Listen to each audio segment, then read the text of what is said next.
ఎవరైనా సరే ఆరోగ్యంగా ఉండాలంటే శుభ్రత పాటించాలి. మరి శుభ్రత కావాలంటే ఎలిం ప్రొడక్ట్స్ వాడాలి. ఫస్ట్ పోస్ట్లో మీకు మెయిన్ ఛాలెంజ్ ఏమొచ్చు? రాత్రి అయితే ఏదో కొన్ని ఇళ్ళు తగలబడిపోవటాలు. సార్ బతికోవడం ఏమొచ్చిందండి ఛాలెంజ్ మీకు? బస్సు ఏదో ఒక గంట టైం ఉంది కదా అని చెప్పి అక్కడికి తీసుకెళ్ళి సార్ చీరాల్లో మీకు బాగా గుర్తుపెట్టుకున్నప్పుడు పగలు ఒక 120 సవర్లు గోల్డ్ తీసుకొని వెళ్ళిపోయారు. కరెంట్ పోతే మటర్ అనేది వాస్తవం అంటారు. బిర్యానీకి వాటర్ బాటిల్కి కూడా మర్డర్ యాక్సెప్ట్ చేస్తారు. భర్త చేతనే వాడికి యాక్సెప్ట్ చేయించుకుని వీడు సాగు దగ్గర కోఆపరేట్ చేయని భార్యకి భర్తే చెప్పి నెల్లూరు నాయుడుపేట సూళ్ళూరుపేటలో ఏమున్నాయండి? నాయుడుపేటలోన ఒక లేడీ కాల్చుకొని చనిపోయిందని ఇన్ఫర్మేషన్ వచ్చింది. నాయుడుపేటలో పరిగెత్తుకుంటూ పోయింది. నేను కూడా ఉన్నాను. నా కళ్ళ ముందే లాస్ట్ దశలో ఇంత కాలిపోయింది.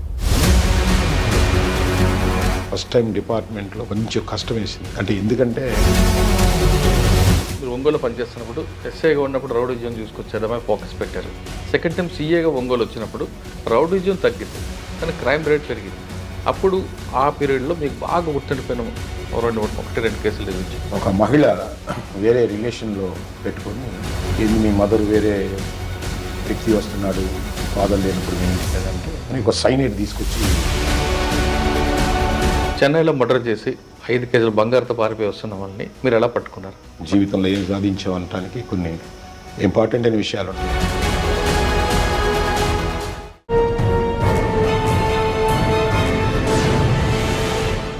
Welcome to crime diaries. ఈ వారం మన గెస్ట్ 1991 బ్యాచ్ పోలీస్ ఆఫీసర్, పేరు డాక్టర్ యు నాగరాజు గారు, డిఎస్పీ మార్కాపురం, ప్రకాశం జిల్లా. 1991లో నాగరాజు గారు డిపార్ట్మెంట్కి వచ్చినప్పుడు ప్రకాశం జిల్లాతో పాటు పరిసర ప్రాంతాలంతా కూడా నక్సల్స్ మూవ్మెంట్తో చాలా ఎక్కువగా ఉండేది. ఆ టైంలో ఆయన వచ్చినప్పుడు ప్రకాశం జిల్లాలో ఇలాంటి కేసులు ఉండేవి. తర్వాత ఆయన వచ్చినప్పుడు ట్రెడిషనల్ క్రైమ్ ఉండేది, తర్వాత వైట్ కాలర్ రెఫరెన్స్, తర్వాత సైబర్ క్రైమ్కి వచ్చింది. 3 రకాల క్రైమ్ చూసిన నాగరాజు గారు ప్రస్తుతం పోలీస్ డిపార్ట్మెంట్కి వచ్చే వాళ్ళకి ఆయన ఇచ్చిన సలహాలు ఏంటి, అదేవిధంగా రౌడీలను అణిచివేయాలంటే ఏం చేయాలి, వీటన్నిటితో పాటు ప్రజలకి పోలీసులకి మధ్యన గ్యాప్ అనేది పెరిగిందా తగ్గిందా అనే విషయాల్ని సార్ అడిగి తెలుసుకుందాం. సార్ నమస్తే అండి. నమస్తే. సార్ 1997 వచ్చేసరికి మీకు ఇందాక మాట్లాడినట్టుగా సిచ్యువేషన్ చాలా బ్యాడ్ సిచ్యువేషన్ ఉంటుంది, ఛాలెంజ్ ఎక్కువ ఉండవు. ఆ టైంలో మీరు వచ్చారు.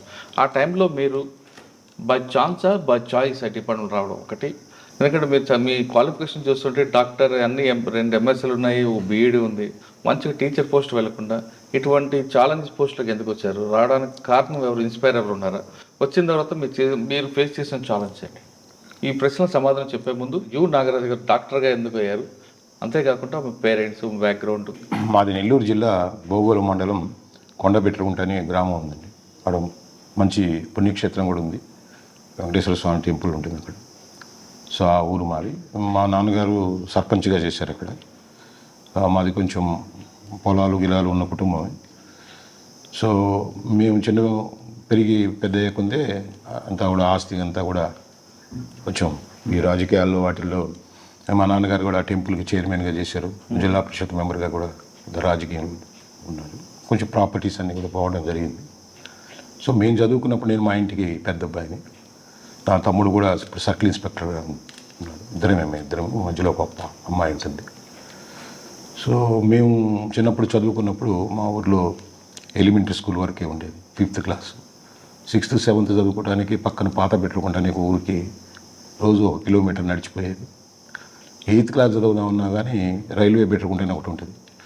సో దాదాపు మా ఊరు నుంచి అది 4 కిలోమీటర్లు, 5 కిలోమీటర్లు ఉంటుంది. రోజు కూడా ఒక 8 కిలోమీటర్లు 8th క్లాస్ చదవడానికి చిన్న క్యారేజీలో అన్నం పెట్టుకొని హై స్కూల్కి పోవాలంటే ఒక 10 కిలోమీటర్లు నడిచి తిరుగుతూ ఉండేది. సో తర్వాత ఈ కష్టం గమనించిన మా నాన్న రిక్వెస్ట్ చేస్తే మా ఊరికి దగ్గర కావలి ఉంటుంది. సో మా నాన్నగారు నన్ను 10th క్లాస్కి తీసుకొచ్చేసరికి కావలి విశ్వోదయ హై స్కూల్లో అడ్మిషన్ ఇప్పించారు. సో అక్కడ 10th క్లాస్ అక్కడ చదవడం జరిగింది. దాని తర్వాత ఇంటర్మీడియట్ డిగ్రీ కావలి జవహర్ భారతిలో చదవడం జరిగింది. బీఎస్సీ సైన్స్ గ్రూప్ తీసుకుంది. తర్వాత ఎంఎస్సీ సీట్ వచ్చింది తిరుపతి క్యాంపస్లో, ఎంఎస్సీ జువాలజీ చదవడం జరిగింది. సో అప్పుడు చదువుకునేటప్పుడు కొంచెం కాంపిటీషన్ అవేర్నెస్ అయ్యి సో ఉండే క్రమంలో ముందు కొంచెం టీచర్ జాబ్ వైపే అట్రాక్ట్ అయ్యాను. సో అప్పుడు పిహెచ్డీలు ఎంపీలు మా జాయిన్ అవుదామని కూడా అనుకొని మా ఫ్రెండ్స్ అంతా కూడా అప్పుడు కొంతమంది ఫారెన్ పోవటం కూడా జరిగింది. సో మన ఇంటి పరిస్థితుల దృష్ట్యా మనం జాబ్ చేయాలని చెప్పేసి మళ్ళీ అగైన్ బీఈడీ మళ్ళీ నెల్లూరు కాంప్రహెన్సివ్ కాలేజ్ ఆఫ్ ఎడ్యుకేషన్లో నెల్లూరులో బీఈడీ చేశాము. సో అది చదువుకునేటప్పుడే నాకు ఏపీఎస్ఆర్టీసీలో ఇన్స్పెక్టర్గా ఉద్యోగం వచ్చింది. ఎడ్యుకేషన్ అప్పుడే రన్నింగ్లో ఉండగానే జాబ్ వచ్చింది. సో దాంట్లో పనిచేసాం. కాకపోతే ఒక టీచర్ అవ్వాలి ఒక పోయామని తర్వాత పోలీస్ ఆఫీసర్ కూడా ఉండేది కొంచెం కోరిక. సో అట్లా క్యాజువల్గా ఉండే క్రమంలో మళ్ళా ఈ సబ్ ఇన్స్పెక్టర్ పోస్ట్ రాయటం. సో అప్పటికే నాకు ఉన్నా కానీ ఉద్యోగం మళ్ళీ ఇంటర్వ్యూకి అటెండ్ అయితే ఈ జాబ్ రావడం జరిగింది. ఫస్ట్ పోస్టింగ్లో మీకు మెయిన్ ఛాలెంజ్ ఏమొచ్చింది? ఫస్ట్ పోస్టింగ్ వేసినప్పుడు యాక్చువల్ కొంచెం లా అండ్ ఆర్డర్ అక్కడ కొంచెం ఇబ్బందికరంగా ఉండేది. రాత్రి అయితే ఏదో కొన్ని ఇళ్ళు తగలబడిపోవటాలు, ఎవరు తగలబడ్డారో తెలియకపోవటం, కొంచెం రాజకీయ అన్రెస్ట్ కూడా ఉండేది. అప్పుడు ఏకేకాన్ ఎస్పీ గారు మాకు పోస్టింగ్స్ ఇచ్చేటప్పుడు కూడా మమ్మల్ని పిలిచి, సో నువ్వు ఏ టాస్క్ చేయాలి, నేను ఎందుకు వేస్తున్నాను, అక్కడ నువ్వు చేయాల్సిన పని ఏంటి అనేది స్పెసిఫిక్గా ఇచ్చారు. నా దగ్గర మాకు ఇచ్చి చెప్పినప్పుడు అక్కడ నీ నువ్వు పోవడం యొక్క ముఖ్య ఉద్దేశం అక్కడ ఆ గ్రామాలు చుట్టుపక్కల కొంత పొలిటికల్ అన్రెస్ట్, కొంత పొలిటికల్ క్రైమ్ ఉంది కాబట్టి కొంచెం టఫ్ హ్యాండ్తో డీల్ చేయమన్నారు. మీరు నాగల్పాడులో చేస్తున్నప్పుడు మీరు ఇందాక చెప్తున్నట్లు గుడిసెలు అక్కడ దెయ్యం వచ్చి తగలబెడితే అని ఒక రూమర్ ఉండేది, అది వాస్తవేనా లేదా వాళ్ళ పడక తగలబెట్టి? పడకే. సో దాని తర్వాత కొంచెం అక్కడ ఫస్ట్ నుంచి కూడా ఒక టఫ్ స్టాండ్ తీసుకోవటం జరిగింది. సో అంటే ఎస్పీ గారు నమ్మకాన్ని మీరు ఫుల్ఫిల్ చేశాము. కొంత ఉద్యోగం చేసే క్రమంలో కూడా చాలామందికి శత్రువులేమో అప్పుడే మాకు ట్రాన్స్ఫర్స్ అని ఎస్పీ గారి మీద వచ్చింది. ఎస్పీ గారు కూడా చెప్పారు. 4 నెలలకే నన్ను షిఫ్ట్ చేయాలని ఒక ఇది వచ్చింది. తర్వాత మళ్ళీ నన్ను సింగరాయకొండ వేశారు. జాయిన్ అయిపో. సార్ మధ్యపాడులో ఏమొచ్చిందంటే ఛాలెంజ్ మీకు? మధ్యపాడులో మెయిన్ ఛాలెంజ్ ఏమి? హైవే మీద హైవే ఇప్పుడు ఉండే హైవే కాకుండా అప్పుడు సింగిల్ హైవే ఉండేది. అక్కడ మన గుండకమ్మ బ్రిడ్జి ఉండేది. సో ఆ గుండకమ్మ బ్రిడ్జి కొంచెం ఇప్పుడు ఉండే లెంగ్త్లోనే ఉండేది, కానీ ఒక వెహికల్ వేస్తే ఇంకొక వెహికల్ అట్లా రావడానికి లేదు. ఆ పోలీస్ స్టేషన్ ఎదురుగుండా ఉన్నా కానీ ఎప్పుడు కూడా ట్రాఫిక్ టెన్షన్ ఉండేది. హైవే ఒక హాఫ్ అన్ అవర్ ఉంటే బ్లాక్ అయిపోయేది. సో ఎప్పుడు కూడా హైవేలో ట్రాఫిక్ రన్ అవుతుందా లేదా అనేది ఎప్పుడు టెన్షన్ ఉండేది. ఒక్కసారి జామ్ అయిందంటే అది క్లియర్ చేయడానికి 4-5 అవర్స్ అట్లా పట్టేది. వాటితో పాటు డెకాయిట్స్ కూడా ఎక్కువ ఉండేదండి. డెకాయిట్స్ డెఫినెట్గా ఆ ప్యాటర్న్ ఆఫ్ క్రైమ్ వేరండి. అది కొంచెం హైవే డెకాయిటీలు ఎక్కువ ఉండేది. అప్పుడు కూడా 2 బస్సు డెకాయిటీలు కూడా జరిగినాయి అక్కడ. అంటే ఆ ప్లేస్ డీటెయిల్స్ చెప్పేటప్పుడు కూడా దాంట్లో కూడా ఇన్వాల్వ్ అయినారు. గుంటూరు వాళ్ళు ఇన్వాల్వ్ అయినప్పుడు మేము ఎస్కాట్లకు వెళ్తున్నది బస్సెస్కి. మాకు ఒక డ్యూటీ ఉండేది ఒంగోలుకి విత్ వెపన్ తోటే మేము చిలకలూరుపేట దాకా బస్సుకి ప్రజలకి కాపలా కాసుకుంటాం. లేదు, వాళ్ళు గుంటూరు దొంగలు పట్టుకున్న తర్వాత తాడేపల్లి వల్ల అదే గుంటూరులో పేర్లు ఎందుకు కానీ దొంగతనాలు చేస్తే అక్కడ ఒక గుడి కూడా కట్టారు. నా ఏరియాలో అదే అంటే ఇక్కడ దొంగతనం గుడి కట్టారా? అంటే అన్ని వాడుకుంటే ఒక గుడి కూడా పెట్టి గుడికి కూడా ఖర్చు పెట్టారనేది ఫన్గా అనిపించింది అప్పుడు. అక్కడ మీకు బాగా మర్చిపోయిన కేసు ఏముందండి? మధ్యపాడులో ఎక్సలెంట్ కేసు ఒకటి ఉందండి. రాచవారిపాలెం అని అక్కడ ఒక దగ్గర ఒక మహిళ రోడ్డు పక్కన చనిపోయింది. కొంత పెనుగులాడినట్టు అనిపించింది. అప్పుడు కొంచెం ఈ హైవే ప్రాస్టిట్యూషన్స్ అవి ఉండి కొంత ఏదైనా ప్రాస్టిట్యూట్ ఏదైనా హత్యకు గురైందా అనేది ఆ డౌట్ వచ్చింది. స్పాట్కు వెళ్ళటం కూడా జరిగింది. స్పాట్లో ఆ యాంగిల్లో మేము విచారించి ఒక 2 days రోడ్ సైడ్ ఒక మహిళ కొంచెం స్ట్రాంగులేషన్ అయింది. ఎవరైనా ఈ దారిని అంటే అప్పుడు హైవేలో ఎవరైనా బ్రోతలింగ్ లేదా లారీ డ్రైవర్స్ ఫ్లో ఉంటుంది అక్కడ, అట్లా ఎవరన్నా జరిగి ఉంటుందనే ఆ కోణంలో చాలామందిని అప్పుడు విచారించినప్పుడు ట్రెడిషనల్గా విచారించేది అందరినీ పిలిచి ఐడెంటిఫై చేస్తే అది కాలేదు. తర్వాత ఆ మహిళ పక్క మండలానికి సంబంధించిన ఒక పెద్దింటి మహిళని ఐడెంటిఫై చేశాం. చేసిన తర్వాత ఆ కేసు ఇన్వెస్టిగేషన్లో సో ఆమెతో ఎవరికైతే అంత ముందు పరిచయం ఉందో ఆ వ్యక్తికి కొంత ఈమె మ్యారేజ్ అయిన తర్వాత కూడా కొంత అతనితోటే బట్టలు కుట్టి మనీ అయ్యని అతను టైలరు. సో ఆ రిలేషన్ అట్లాగే ఉండింది. వాడేదో ఒక ఇల్లు కట్టుకుంటే ఈమెని బంగారం అడగడం జరిగింది. బంగారం అడిగితే వాడు బంగారం నేను ఇవ్వలేను, నా భర్తకి నేను ఆన్సర్ చెప్పుకోవాలి కదా. సో అని అంటే సొంత తెలిసిన మనిషి అంతకుముందు ప్రియురాలని తెలిసి కూడా ఆ బంగారం కోసం వీడు సరే నాకు బంగారం ఇవ్వకపోతే పోయాం. ఒకసారి వాళ్ళు ఎవరో హాస్పిటల్లో ఉంటే అద్దంకిలో ఆ పేరు మీద ఒకసారి తిరుపతికి పోయేద్దాం రమ్మని చెప్పేసి వాడు ఈ అమ్మాయిని ఇంట్లో వాళ్ళు ఏమో అద్దంకి వచ్చింది అనుకున్నారు. వీడు తిరుపతి తీసుకెళ్ళి తిరుపతి నుంచి ఆమెని హత్య చేయాలనే ఒంటి మీద బంగారం ఉన్నది ఉద్దేశంతో బాగా నమ్మిన మనిషే కాబట్టి తెల్లవారుజాము 4 గంటలకు తీసుకెళ్ళిన తర్వాత కాసేపట్ల సరదాగా మాట్లాడుద్దాం రమ్మని చెప్పేసి బస్సు ఏదో 1 గంట టైం ఉంది కదా అని చెప్పి అక్కడికి తీసుకెళ్ళి నమ్మి తొడ మీద పడుకోబెట్టి బెల్ట్ తీసుకొని మెడకేసేసి ఇలాగే ఆ బంగారం అంతా పోల్చుకొని పోయాడు. సో అతను అప్పుడు అది మర్డర్ ఫర్ గెయిన్ కింద అది ఆల్టర్ అయింది. తర్వాత తమాషా ఏంటంటే అతని పేరు కూడా అక్కడ సీనా ఫారెన్స్లో దొరికింది చిన్న కాగితం. వాడు తెలియక అప్పుడు తిరుపతిలో ఉండేటప్పుడు అగ్గి పెడితే అది నీళ్ళకు తడిసిపోతే తెలియకుండానే దానికి ఇన్సిడెంటల్గా పేరు రాసుకున్నాడు. ఇక్కడ నమ్మించాడు కూర్చున్నప్పుడు ఆ సిగరెట్లు తాగి ఆడపడేసి అగ్గిపెట్టి కూడా ఆడపడేసాడు. వాడే మర్చిపోయాడు ఆడ పేరు అంటే వాడే తవ్వుకున్నాడు. కానీ దానివల్ల మేమేం నమ్మలేదు. అంటే ఎవడు చంపేసి పేరు రాయరు కదా నేను. బట్ ఇన్వెస్టిగేషన్లో ప్రాసెస్లో ఇవన్నీ కూడా డిగ్ చేసుకుంటూ పోయినప్పుడు ఎవరు చంపుంటారు ఏంది అందులో బంగారం పోయిందని చేసినప్పుడు సో ఒక ఇన్ఫర్మేషన్ వచ్చినప్పుడు మేము డైరెక్ట్గా పోవటం జరిగింది. పోయి ఆ సస్పిషన్ మీదనే తీసుకెళ్ళి అతను టైలరే అప్పుడు కూడా ఇంకా ఆడవాళ్ళు కుట్టువాళ్ళు కొంత వచ్చినారు. అక్కడే చెక్ చేసి చూస్తే ఆ బంగారం వాడి డస్క్లోనే దొరికింది. అక్కడి నుంచే వాడిని అరెస్ట్ చేయడం కూడా జరిగింది. ఆ కేసు ఇన్వెస్టిగేషన్ అంటే డీటెయిల్స్ లోపలికి పోయి చెప్పలేను కానీ సో ఆ కేసులో ఇంకా చాలా చాలా ఇంట్రెస్టింగ్ ఈ ట్రెడిషనల్ టైప్ ఆఫ్ ఇన్వెస్టిగేషను తర్వాత ఇంట్రాగేషను దాంట్లో చాలా లోతులు ఉన్నాయి. అన్ని టైం సరిపోదు. బట్ అది ఎక్కువ తృప్తినిచ్చింది ఆ కేసు డిటెక్ట్ చేయడం అనేది. సెకండ్ పోస్ట్లో మంచి కేసు, చాలా మంచి కేసుని డిటెక్ట్ చేసింది. సార్ వత్తిపాడు తర్వాత ఎక్కడికి వచ్చారు? మధ్యపాటి తర్వాత కారంచేడు వచ్చాను. కారంచేడులో ఎక్కువ కాలం లేను. అయితే 8 నెలలు ఇన్ఛార్జిగా నేను చీరాల కలిపి చేశాను. సో కారంచేడులో అప్పుడు కొంత గొడవలు, కొంత పోలీస్ మీద వ్యతిరేకత, సో రకరకాల కారణాలతోటే కొంచెం పోలీస్ వ్యతిరేకతతో ఉండేది ఊరు. సార్ కారంచేడు ఎంతకాలం పనిచేస్తారు? ఎక్కువ 8 months ఉంటానండి. ఓకే. కారంచేడులో పనిచేసిన టైంలో కుంకలమర్రు పక్కన మీకు స్వర్ణ కొన్ని గ్రామాలు గ్రామం ఆ తర్వాత ఆ ప్రాంతంలో కొంత రౌడీజం ఉండేది, కంట్రోల్ అయింది. రౌడీజం కంటే కూడా కొంచెం అగ్రెసివ్గా అంటారు. అది ఆ హ్యాబిట్ వాళ్ళ ఆ చుట్టుపక్కల కొంత ఉంది అది. సో అక్కడ కూడా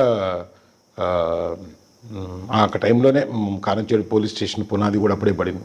రామానాయుడు గారు క్రాంతి పథకం కింద కూడా అప్పుడు సైట్ ఒకటి హ్యాండ్ ఓవర్ చేసి అవి స్టార్ట్ చేశాను. ఇప్పుడుండే బిల్డింగ్ అక్కడే అప్పుడు ఆ టైంలో కుంకులమర్రుని ఎలా కంట్రోల్ చేశారంటే కుంకులమర్రు అంటే అప్పటికి కొంత అంటే మామూలుగానే ఉంటుంది కానీ కొంచెం పొలిటికల్ సెన్సిటివే కానీ పెద్ద క్రైమ్ నేనున్నప్పుడు రిపోర్ట్ కాలేదు. అక్కడ ఉండేవాళ్ళు బోత్ పార్టీస్ కూడా చెప్పింది నేను చెప్తే సో ఆ మేజర్ ప్రాబ్లం ఉండేది కదా. ఆ పేరు ఉండేది బయట కుంకులమర్రు అంటే చాలా అగ్రెసివ్ అని.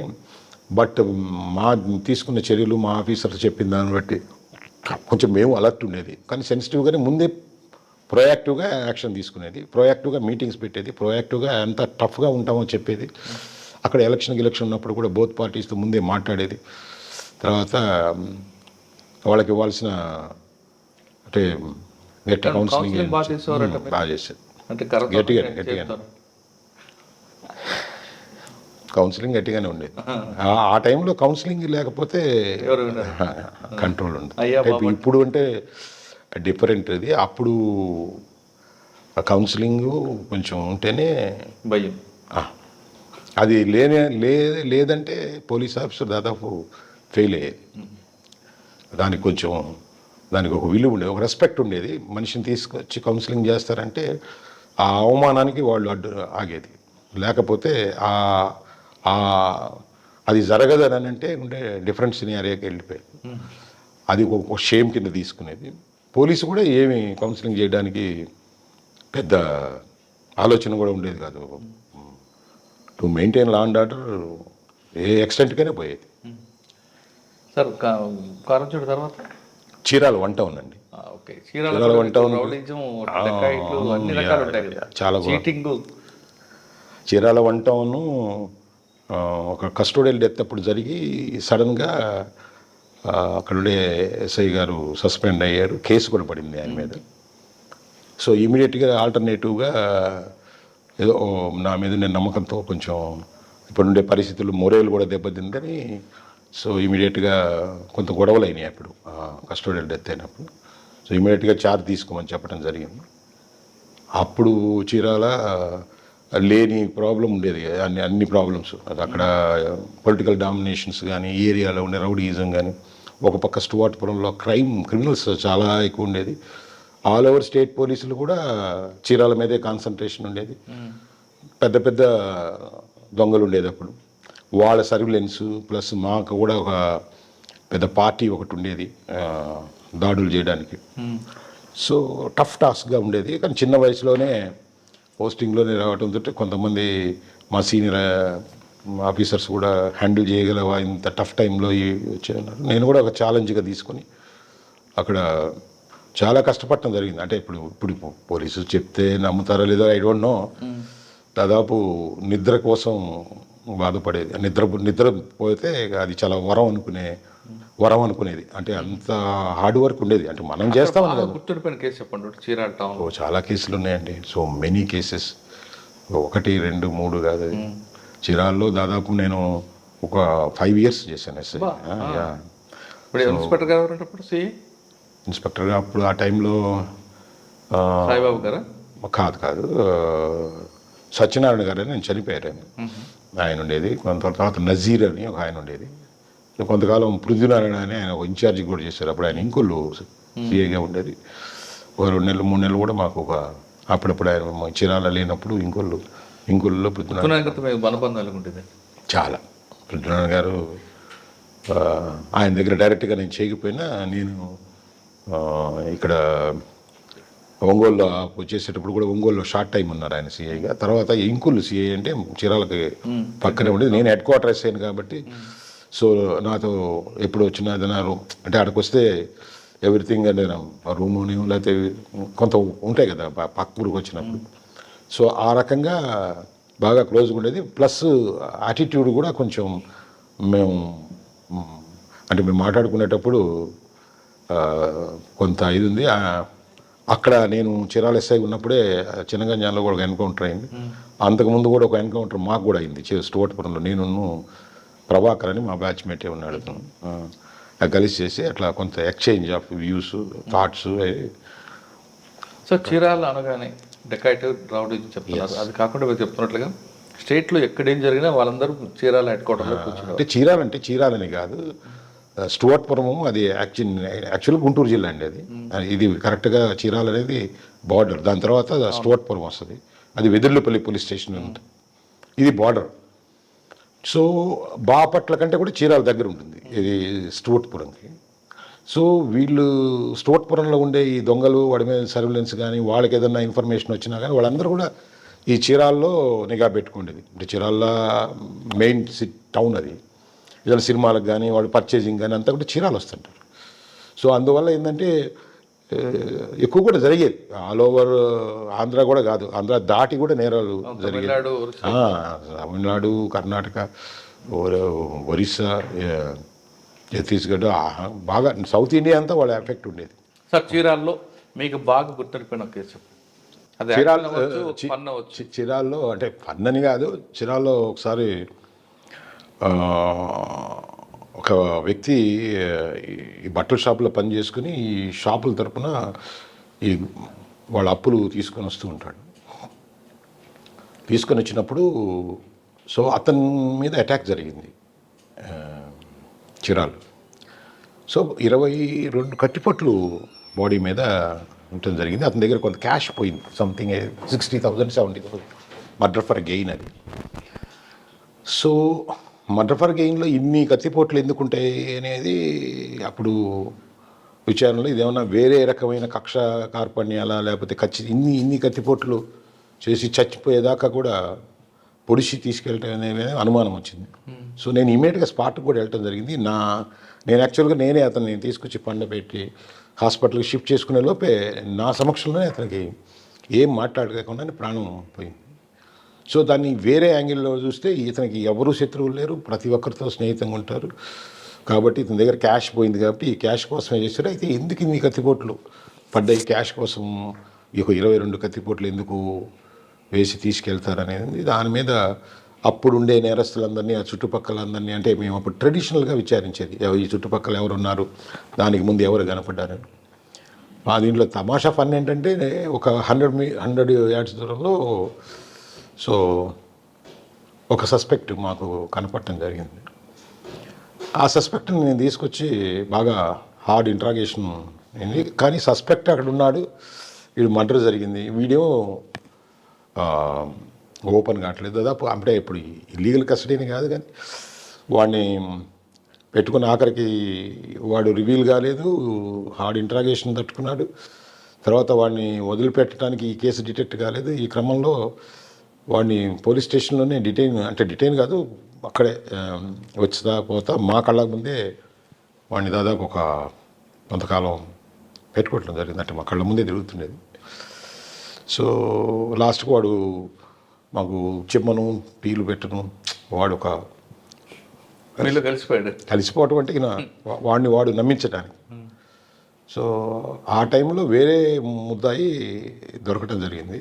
ఒంగోలులో దొరికితే ఇంట్రాగేషన్ చేస్తే అతనితో అసోసియేట్, అతని ఇంట్రాగేషన్లో ఇతని ఇన్వాల్వ్మెంటు ఆ మర్డర్ కేసులో అక్కడ ఇదైనప్పుడు వీడిని మనం ఇంత చేసినా అంటే ఒక ఇన్వెస్టిగేషన్లో సో ఇంట్రాగేషన్ కూడా అది ఎంతో హార్డ్ చేసినా కానీ ఒక్కోసారి బ్రేక్ కారాడు.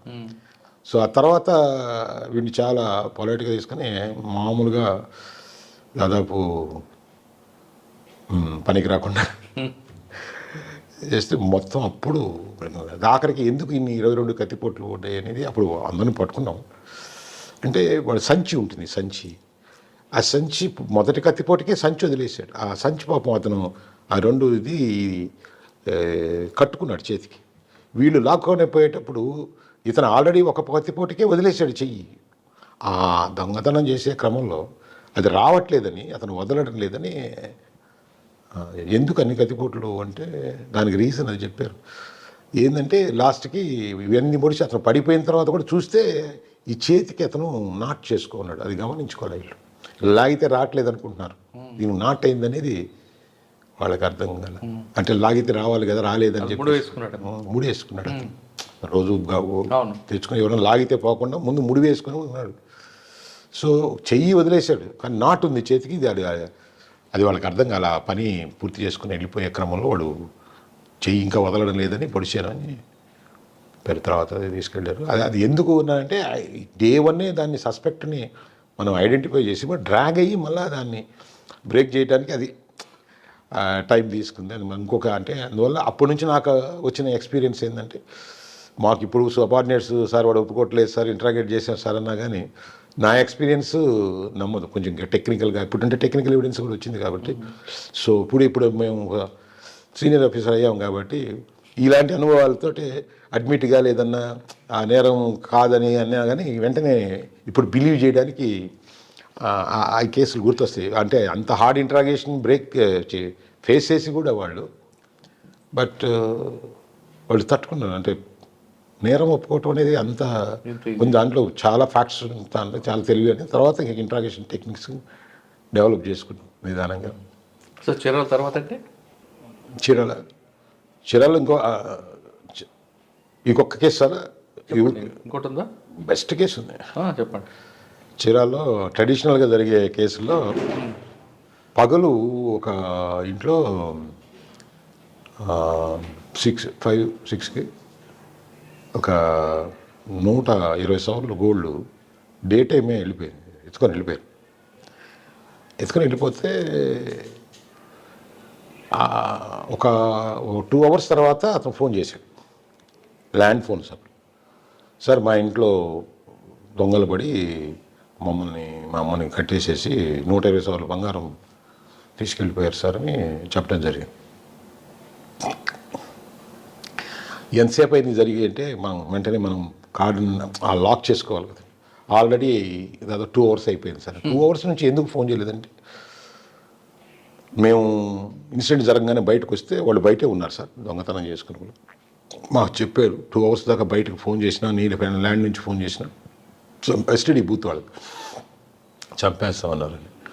సో వాళ్ళు బయటే చంపేస్తారేమని చెప్పి 2 hours నుంచి మేము చూసుకుని ఆఫ్టర్ 2 hours వచ్చి చేస్తామంటే అప్పటికే వాళ్ళు ఫ్లై అయిపోయింటారు, అర్థమైపోయింది మాకు.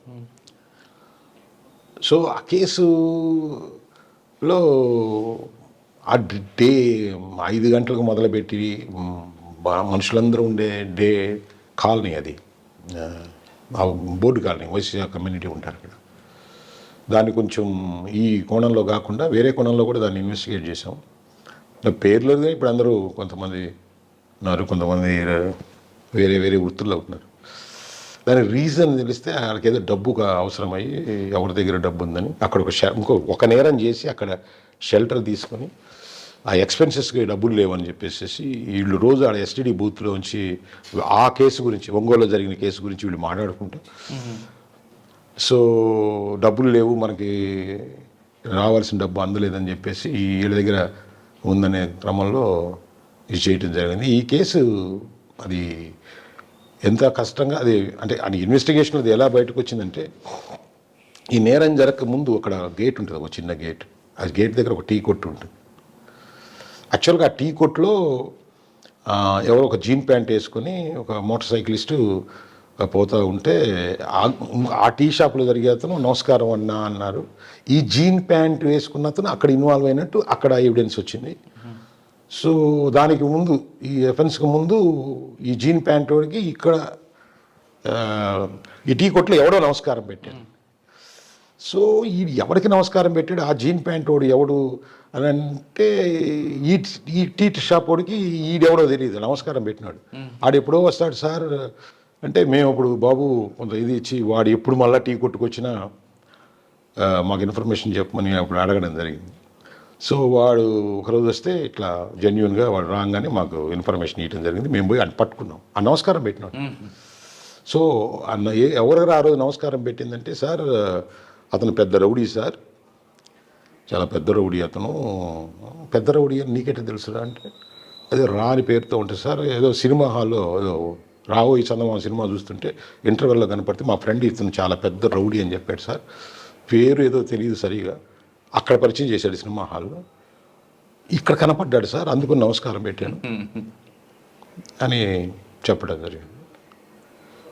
సో ఎవరో రౌడీ దీంట్లో ఇన్వాల్వ్ అయ్యారు అంటే, అఫెన్స్ ఏమో డెకాయిటీ, రాబరీ, డెకాయిటీలే, కానీ చేసేదేమో ఇప్పుడు రౌడీ అంటే రౌడీయిజం చేయకుండా ఈ రౌడీకి దీనికి ఏంటి లింక్ అని చెప్పి ఆ కోణంలో మళ్ళీ ఆ ఇన్వెస్టిగేషన్ ట్రెడిషనల్గా తీసుకెళ్ళి ఇతను ఏదో రా అనే ఒక అక్షరం చెప్పాడు, దానికి సంబంధించిన వాళ్ళని లిస్ట్ అవుట్ చేసి వాళ్ళ మూమెంట్స్ అంతా తీసి ఊర్లో ఉన్నారా లేదని లాస్ట్కి ఆ కేసుని క్రాక్ చేసాం. క్రాక్ చేసినప్పుడు ఇదంతా ట్రెడిషనల్గా క్రాక్ చేసినప్పుడు మొత్తం ఒక 5 మంది వ్యక్తులు దాంట్లో ఉన్నారు, అందరినీ అరెస్ట్ చేసి అంతా రౌడీలు చేశారు. ఒక్క దొంగ, 4 రౌడీలు ఒక్క దొంగని ఇన్వాల్వ్ చేశారు. అది సక్సెస్ కావడానికి ఆడు కూడా, ఆ రౌడీ కూడా ఈ దొంగ కూడా రౌడీలకి హైదరాబాద్లో టచ్లోకి వస్తే ఇది ఎలా చేయాలని వాడి ఎక్స్పీరియన్స్ ఈ రౌడీలతో షేర్ చేసుకుని వీళ్ళకి డబ్బులు అవసరం ఎంత చేసుకున్నారు. వీళ్ళందరినీ కూడా అప్పుడు అరెస్ట్ చేసి అమ్మడానికి. అది ఎందుకు నాకు ఈ కేసు ఎప్పుడు గుర్తుంటుందంటే, ఏ క్లూ లేదు, ఎవరో గేట్ వేస్తే ఒక జీన్ ప్యాంట్ వ్యక్తి ఆడు ఉంటే, ఆ జీన్ ప్యాంట్ వ్యక్తికి ఎవరో టీ కొట్లో ఉండేవాడు నమస్కారం అని పెడితే, ఆ జీన్ ప్యాంట్ వ్యక్తి ఎవరో తెలియకుండా అదే జీన్ ప్యాంట్ వ్యక్తి నేర స్థలంలో వాళ్ళు చెప్పిన అదే జీన్ ప్యాంట్ ఉన్నాడు ఆ వ్యక్తి అంటే ఇన్సిడెంట్ 10 minutesలో జరిగింది కాబట్టి ఆ దగ్గరలోనే ఉంటుంది. ఆ చిన్న క్లూ పట్టుకొని మొత్తం కేసే బ్రేక్ చేసాం. ఇట్లాంటివి కొంత హ్యాపీనెస్ ఇస్తుంది. అంటే వాడు జీన్ ప్యాంటే మనం పట్టించి. ఎస్, జీన్ ప్యాంటు, నమస్కారం. ఓకే, చీరాల తర్వాత ఎక్కడికి వచ్చారండి? చీరాల తర్వాత ఒంగోలు వన్ టౌన్ వచ్చాను. Ongole one town. ఒంగోలు అంటే ఛాలెంజ్ ఉందా? ఒంగోలు మామూలు ఛాలెంజింగ్. అప్పుడంతా యాంటీ గుండా స్క్వాడ్ కూడా ఉండేది. ఇప్పుడు ఎవరు ఎస్పీ ఎవరు అప్పుడు? నేను అంజనీ కుమార్ అను ప్లస్ కిషోర్ కుమార్ గారు, అంజనీ కుమార్ గారు అప్పుడు ఇద్దరు ఎస్పీలుగా చేశారు. అంటే నేను అక్కడ ఆ టైంలో ఉన్నప్పుడు. సో సూర్యప్రకాష్ గారు కూడా ఉంటారు అప్పుడు అడిషనల్ ఎస్పీ. అప్పుడు అడిషనల్ అంటే నేను మధ్యపాడు ఎస్ఐ ఉన్నప్పుడు సూర్యప్రకాష్ గారు అడిషనల్ ఎస్పీ. ఇప్పుడు పాప కూడా వేద అని. ఇప్పుడు అది ఆ టైంలో కదా మీకు కళ్యాణ మండపం కట్టి. యా అప్పుడు మేమంతా ఉన్నాం. Okay, correct. అక్కడ ఏమని గుర్తుందండి? ఒంగోలులో గుర్తురా అంతా. ఒంగోలు అంతా ఆ టైంలో కదా మర్డర్ అవుట్ అయింది మన పాగంటి సుబ్బరామరెడ్డి గారి. ఇది బాగుంటారు అటాక్. నేను చీరాల్లో ఉన్నప్పుడు జరిగింది ఆ కేసులో కూడా. ఆ ముద్దాయిని పట్టుకున్నా నేను, గణేష్ అని ఉన్నాడు, జైలు నుంచి బయటకు వచ్చాను. గణేష్ అని అతను ఉన్నప్పుడు నేను ఎదురు ఎక్కడ దొరికాడు గణేష్ మీకు? ఆయన వస్తున్నప్పుడు రైల్వే ట్రాక్ పోలీస్ స్టేషన్ ముందు నుంచి పారిపోయాడు. కాదు యాక్చువల్లీ ఇద్దరు పారిపోయారు. అప్పుడు ఒక అతనేమో ఈ కడవ కుదురును మన వేటపాలెం మధ్యలో క్రాస్ అయ్యారు. రైల్వే ట్రాక్ క్రాస్ అయ్యారు. ఒక అతనేమో ఇటు ఇంకొల్లు మీద వెళ్ళిపోవడం జరిగింది. అప్పుడు ఇంకొల్లు మీద ఉన్నప్పుడు ఇంకొల్లు పోలీసుని అలర్ట్ చేశారు. ఇటు పాస్ అయినప్పుడు మమ్మల్ని అలర్ట్ చేశారు. నేను డిఎస్పీ గారు, ఆ రోజు మాణిక్యరావు గారు డిఎస్పీ ఉండేది. ఎవరండి? మాణిక్యరావు అని రిటైర్డ్ అయ్యారు. నేను మోటార్ సైకిల్ మీద తీసుకుని రైల్వే ట్రాక్కి ఆపోజిట్లో మోటార్ సైకిల్ పెడితే అప్పుడు ఆయన మా డిఎస్పీ గారు ఏమయ్యారో కూడా తెలియదు. అప్పుడు ఆ డిఎస్పీ గారు పాపం సిక్ అయ్యారు ఈ పైన ఈ ట్రాక్ మీద నడపడం. తర్వాత వాడు ఆ గణేష్ వాడు కొంచెం అంటే డీటెయిల్స్ వద్దు, లోపల అనుకుంటే మన చిన్న ఇది ఒక చిన్న పాంగ్ కదిలినట్టు కదిలాడితే ఆ కదలికని బట్టి మేము వెపన్ ఉండింది కాబట్టి మేము వెపన్ పట్టుకుని అక్కడే స్పాట్లోనే దొరికాడు. అప్పుడు సత్యనారాయణ అని సిఐ గారు ఉన్నారు అప్పుడు చీరాలకి. సో పట్టుకుంది మేమే. తర్వాత ఇంకా అందరూ జాయిన్ అయ్యారు. పట్టుకుని ఆ స్పాట్లోనే ఇంట్రాగేట్ చేసాం. అప్పుడు మాగుంటి సుబ్బరామరెడ్డి మర్డర్ కేసు ఎప్పుడు గుర్తుంటుంది నాకు. సార్ మీకు ఒంగోలులో బాగా గుర్తుండిపోయింది సార్? కొంచెం ఒంగోలు బాగా గుర్తుండిపోయింది. చాలా రౌడీ. ఒంగోలులో నేనున్నప్పుడు చాలా హార్డ్ ఉండేదండి. ఇప్పుడు నేను అంతకుముందు మద్దిపాడు, నాగులపురపాడు చేసినప్పుడు 92 to 95 ఆ ప్రాంతాల్లో అక్కడే ఉన్నాను. సో ఒంగోలు అప్పుడే చాలా రౌడీజం ఎక్కువగా ఉన్నప్పుడు కూడా మేమందరం ఏది జరిగినా కానీ ఆ ఒంగోలుకు పోవటం, ఆ బందోబస్తు, ఏదో కరెంటు పోతే మర్డర్ అనేది ఇవన్నీ కూడా ఎక్స్పీరియన్స్ అయ్యి ఉన్నాం. ఎక్కువ నెల్లూరు బస్ స్టాండ్ దగ్గర ఎందుకుంటాయండి అక్కడ? లేలే అప్పుడు ఏమైందంటే కొంత వ్యక్తిగతమైనవి, కొంత ఏమో అప్పుడు కాస్ట్ పరంగా కూడా కొంత రౌడీజం పెరిగింది. దాంట్లో ఇప్పుడు పేర్లు చెప్పడానికి అంటే పేర్లని కాదు కానీ ఫలానా కాస్ట్ ఫలానా రిలీజియన్ చెప్పలేం కానీ కొంత అప్పుడు బాగా గ్రో అయింది. సో అప్పుడు ఏంటంటే దీన్ని కంట్రోల్ చేయాలని అంటే ఎవరినైనా ఒక గట్టి హ్యాండిల్ చేసిన వాళ్ళని అప్పుడు కొంచెం ఎలిమినేట్ అంటే కానీ కంట్రోల్ అంటే ఆ స్థాయికి పోతే కానీ మనం లాండాటని. సార్ అప్పుడు టైగర్ నాగేశ్వరరావు లాంటి వారు ఎదురారు? లేరు అప్పుడు అయిపోయినాయి. ఇప్పుడు ఇవన్నీ టైగర్ నాగేశ్వరరావు ముందే కటారి కృష్ణ ఉన్నాడు. కటారి కృష్ణ నేను ఎస్ఐగా ఉన్నప్పుడు పిలిపించాము. అప్పుడు ఏదో దేవరంపాళ్ళు చెట్లు తీసుకుంటున్నారు ఆ యాంగిల్లో ఉన్నారు. ఇప్పుడు కటారి కృష్ణ అంటే పేర్లు ఎందుకు కానీ ఇప్పుడు ఆయన పేరు ఇట్లా బయటకు వచ్చింది. మిగతా వాళ్ళందరూ కూడా ఉన్నారు. అక్కడ కూడా రౌడీ షీటర్ని ఎన్కౌంటర్ చేయడం. కరెంట్ పోతే మర్డర్ అనేది వాస్తవం అంటారు? అప్పుడు వాస్తవమే. Plus very very riffraff. So murder అయిన తర్వాత కూడా అది ఏం జరిగింది ఎంత దీంట్లో అంటే చాలా చిల్లరికి అది ఆ టైంలో మేము కూడా విన్నది, మాకు ఎక్స్పీరియన్స్ ఉన్నది కూడా బిర్యానీకిను ఒక వాటర్ బాటిల్కి కూడా మర్డర్ యాక్సెప్ట్ చేస్తారు తెలియని ఉండేది. తర్వాత మేము ఉన్నప్పుడు కూడా రౌడీజం ఉండేది, హైలోనే ఉండేది, అండర్ కరెంట్లో ఉండేది. కానీ అది బయటకి చెప్పుకోవడానికి భయపడుతుండేది. కొంచెం పోలీసు చాలా యాక్టివ్గా ఉండేది. డెఫినెట్గా మేము యాక్టివ్గా ఉండేది.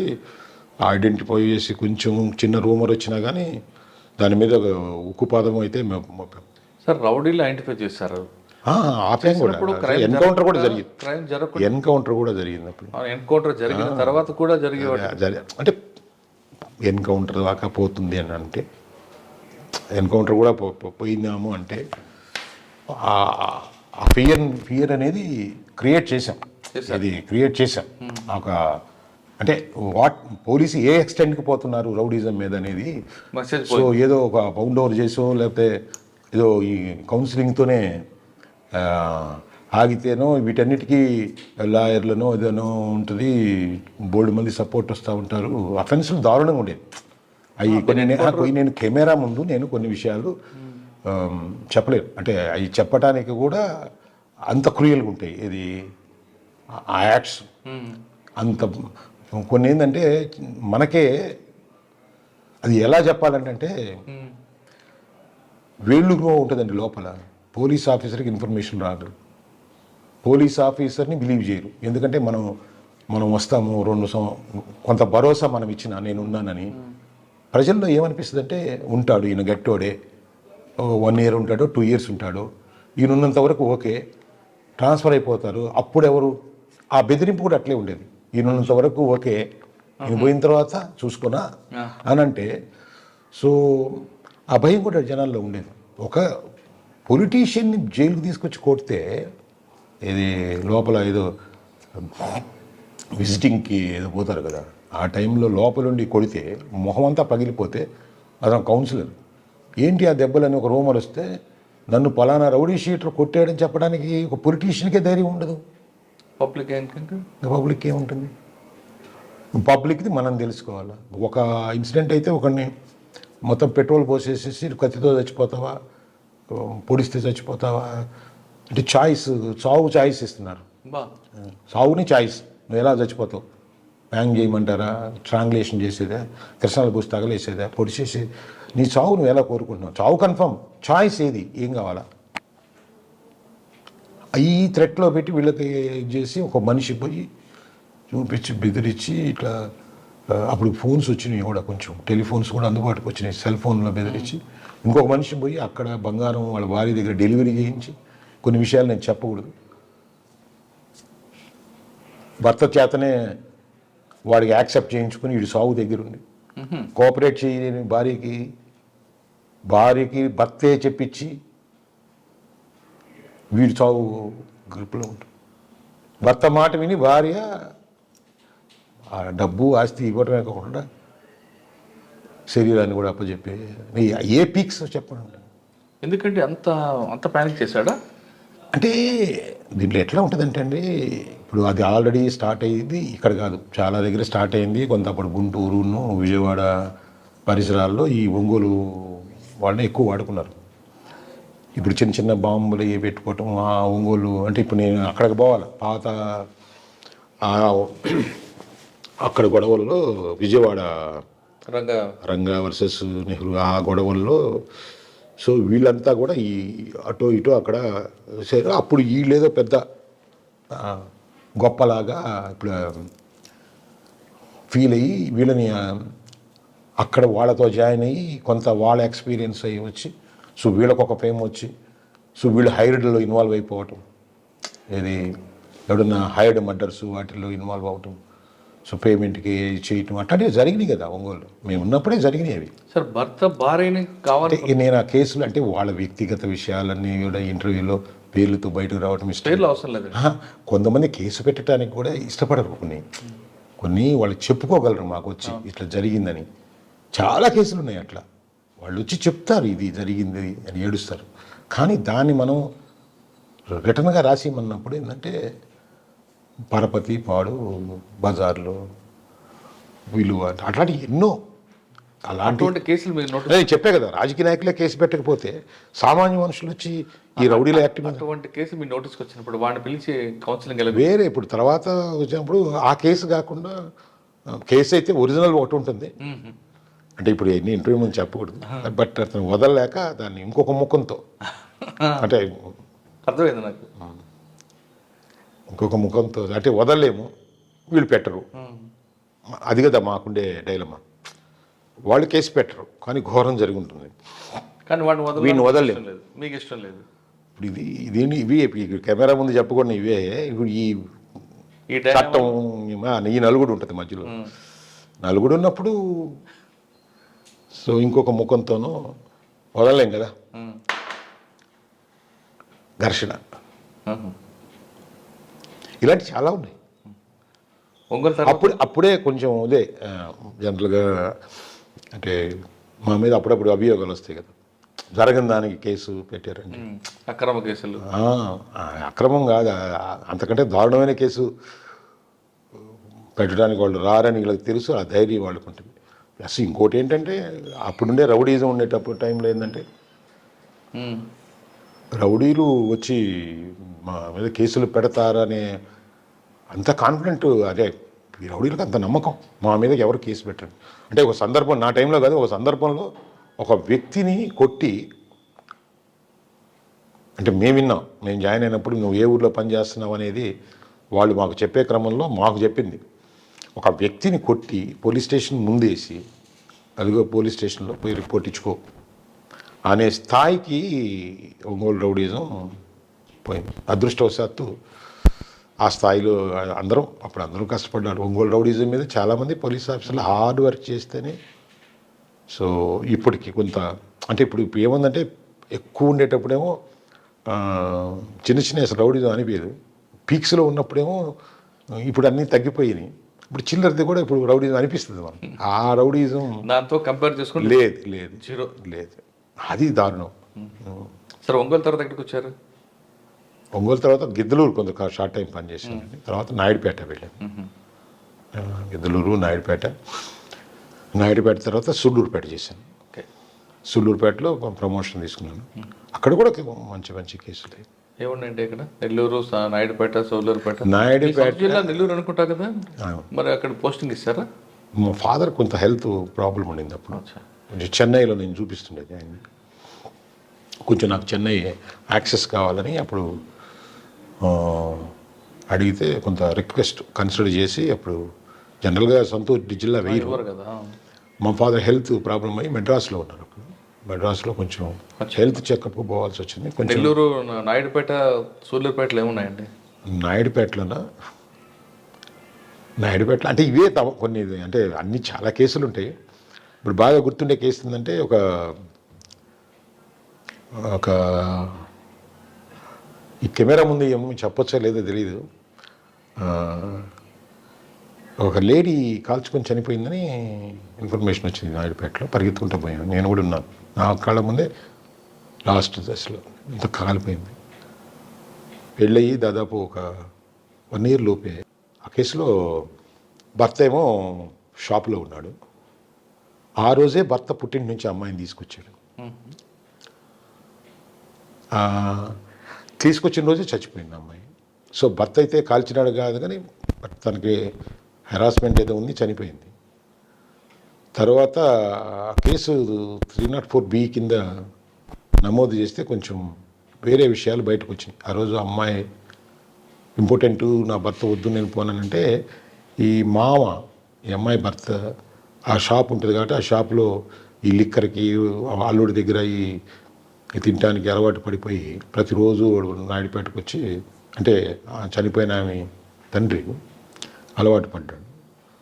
సో ఎప్పుడైతే ఈ అమ్మాయి ఎప్పుడైతే పుట్టింటికి వచ్చి నేను కాపడానికి పోనందో అప్పటి నుంచి వీడికి ఇక్కడ అల్లుడి దగ్గర ఫీడింగ్ తగ్గిపోయింది. సో అల్లుడిని రిక్వెస్ట్ చేస్తే, ముందు నువ్వు కూతురు తీసుకొస్తే నువ్వు నా దగ్గరికి అలవ్ చేస్తావు అంటే, ఆ అమ్మాయి ఇంట్లో ఏడ్చింది, ఇంపార్టెంట్ అమ్మా వద్దు అని.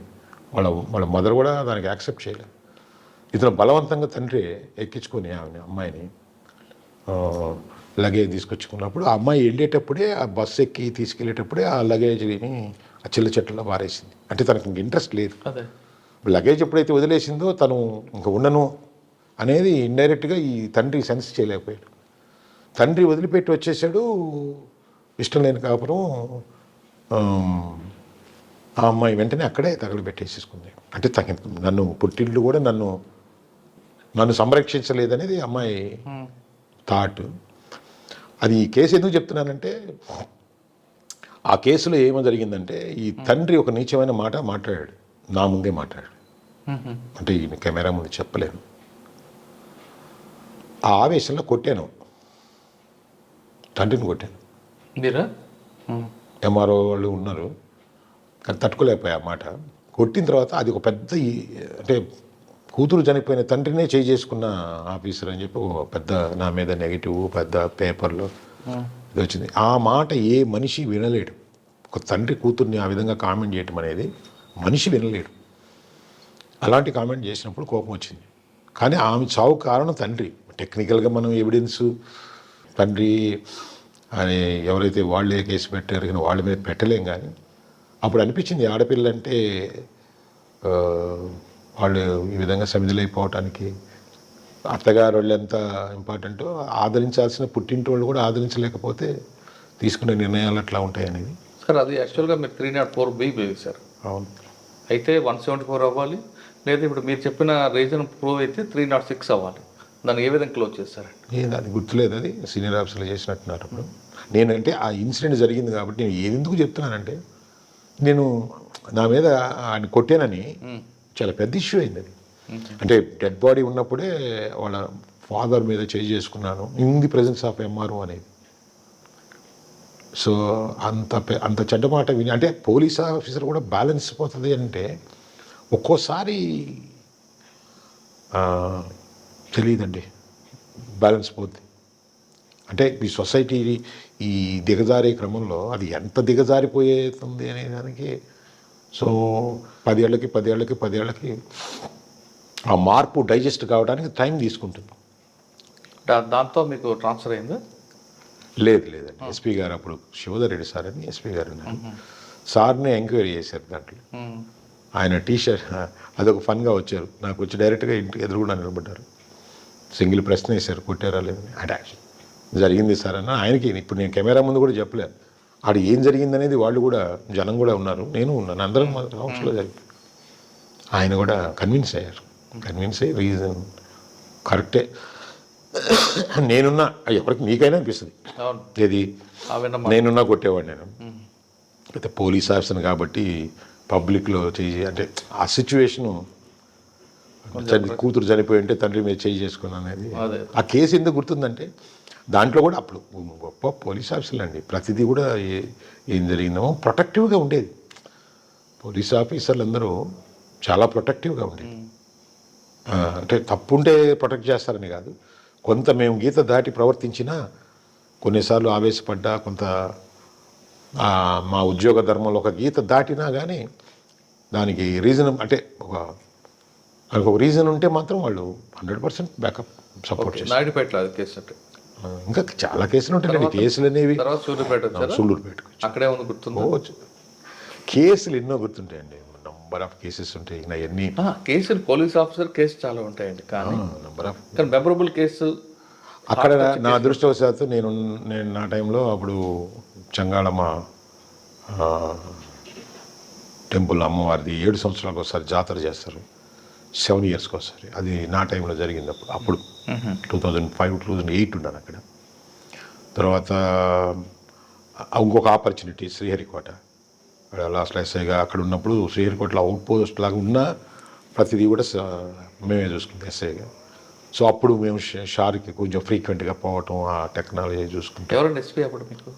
మాకు అప్పుడు 3 చేశారండి. నాకు ఎస్పీలు మల్లారెడ్డి గారిని ఒక ఆయన చేశారు. తర్వాత శ్రీనివాసరెడ్డి గారు చేశారు. లేదు అప్పుడు ఇంకొక ఆయన రామకృష్ణ గారు ఒక ఆయన చేశారు. రామకృష్ణ పివిఎస్ రామకృష్ణ గారు అనుకుంటాను. పివిఎస్ రామకృష్ణ చేశారు. తర్వాత శివధర్ రెడ్డి గారు చేశారు. శివధర్ రెడ్డి మన తెలంగాణ డీజీ. ఆయన నన్ను అక్కడ ట్రాన్స్ఫర్ ఇచ్చింది కూడా ఆయనే. అక్కడే ప్రమోషన్ అంటే నాయుడు అక్కడే వచ్చింది నాకు. నాయుడుపేట నుంచి సూళ్ళూరుపేట ఇచ్చింది కూడా ఆయన. గ్రేట్ మంచి ఆఫీసర్ అండి. Great officer. ప్రమోషన్ అక్కడే వచ్చింది. అక్కడే ప్రమోషన్ అక్కడ ఫస్ట్ సిఐడిలో ఫస్ట్ ఆ కేసు మెమరీ ఏది సత్యం రామలింగరాజు కేసులో మేము సిఐడి హెడ్ క్వార్టర్లో ఉన్నాం అప్పుడు. సో వాళ్ళు అరెస్ట్ అప్పుడు కూడా నేనే ఫస్ట్ సెంట్రీ. ఆ రామలింగరాజు వాళ్ళందరినీ. సార్ రామలింగరాజు గారి కేసులో ఆయన డీజీపీ ఆఫీస్. నాకు రివార్డు కూడా ఉంది దాంట్లో. ఆయన డీజీపీ ఆఫీస్కి సరెండర్ అయిపోయారు. అవును మేము ఉన్నాం. సరెండర్ అయినప్పుడు టీజీగా సంబంధించాను ఎవరైనా సంథింగ్ డీజీ ఈఓడబ్ల్యూ కౌముది గారు ఉండేది. కౌముది గారు అప్పుడు నారాయణ గారు అని సిఐడి ఐపీఎస్. అంటే రామలింగరాజు అంటే అప్పట్లో చాలా పెద్ద ఫేమ్ బిల్ క్లింటన్ వాళ్ళతో తిరుగుతారు. అటువంటి గొప్ప వ్యక్తి మీ దగ్గరకు వచ్చినప్పుడు మీరు మాట్లాడడానికి క్వశ్చన్ చేయడానికి ఇబ్బంది ఉండదా లేదా? చాలా క్యాజువల్గా మాట్లాడు. పోలీస్ ప్రొఫెషన్ అయిన తర్వాత వచ్చిన తర్వాత ఆ జంకు ఏమి ఉండదండి, ప్రొఫెషనల్గానే ఉంటాం. అంటే మీకు అనిపిస్తుంది పెద్ద చిన్న అని, కానీ పోలీస్కి అట్లా ఏమనిపించదు. ఆ క్రైమ్లో వచ్చినప్పుడు ఆ క్రైమ్కి రిలేటెడ్గా ఉండే మాటలు మాట్లాడతాం. ఆయన కోఆపరేట్ చేశారంటే ఆయన అంటే నేను మాది ఏంటంటే ఇక్కడ తీసుకొచ్చి సరెండర్ చేశారు. ఇప్పుడు నా ఇన్స్పెక్టర్ హోదాలో నేను ఆ నైట్ ఫస్ట్ సెంట్రీ నేనే ఉన్నాను. సో మాకు తీసుకోవాల్సిన జాగ్రత్తలు ఉంటాయి. అంటే పెద్ద వాళ్ళు ఏమైనా ఇంకొక నష్టం జరగకుండా మేము కొంచెం జాగ్రత్తలు తీసుకోవాలి కదా. తర్వాత ఇంట్రాగేషన్ సెషన్స్ వేరే ఆఫీసర్లు వచ్చి చేసుకుంటారు. కానీ నాకు అప్పుడు అనిపించింది, ఒక పోలీస్ ఆఫీసర్ కాబట్టి కదా ఈ ఒకప్పుడు మనం న్యూస్ పేపర్లో చదివి మనమే గ్రేట్ అనుకునే వాళ్ళు, సో మన పర్మిషన్ లేకుండా అడుగు కూడా పక్కకు పెట్టలేని స్థితి అనేది. అప్పుడు పోలీసు అనేది అంటే మనం ఎక్కడి నుంచో ట్రావెల్ అయ్యి ఆ ప్రొఫెషన్ అనేది మనకి ఎంత రెస్పెక్ట్ని ఎంత గౌరవం ఇచ్చింది అని అయితే ఆ రోజు అనిపించింది. సో లేకపోతే మనకి ఇంటర్వ్యూ కూడా దొరకవుగా. అట్లాంటిది మన కస్టడీలోకి వచ్చి సీడ్ తర్వాత ఎక్కడికి వచ్చారండి? సీడ్ తర్వాత ఒంగోలు టౌన్ సిఐగా వచ్చాను.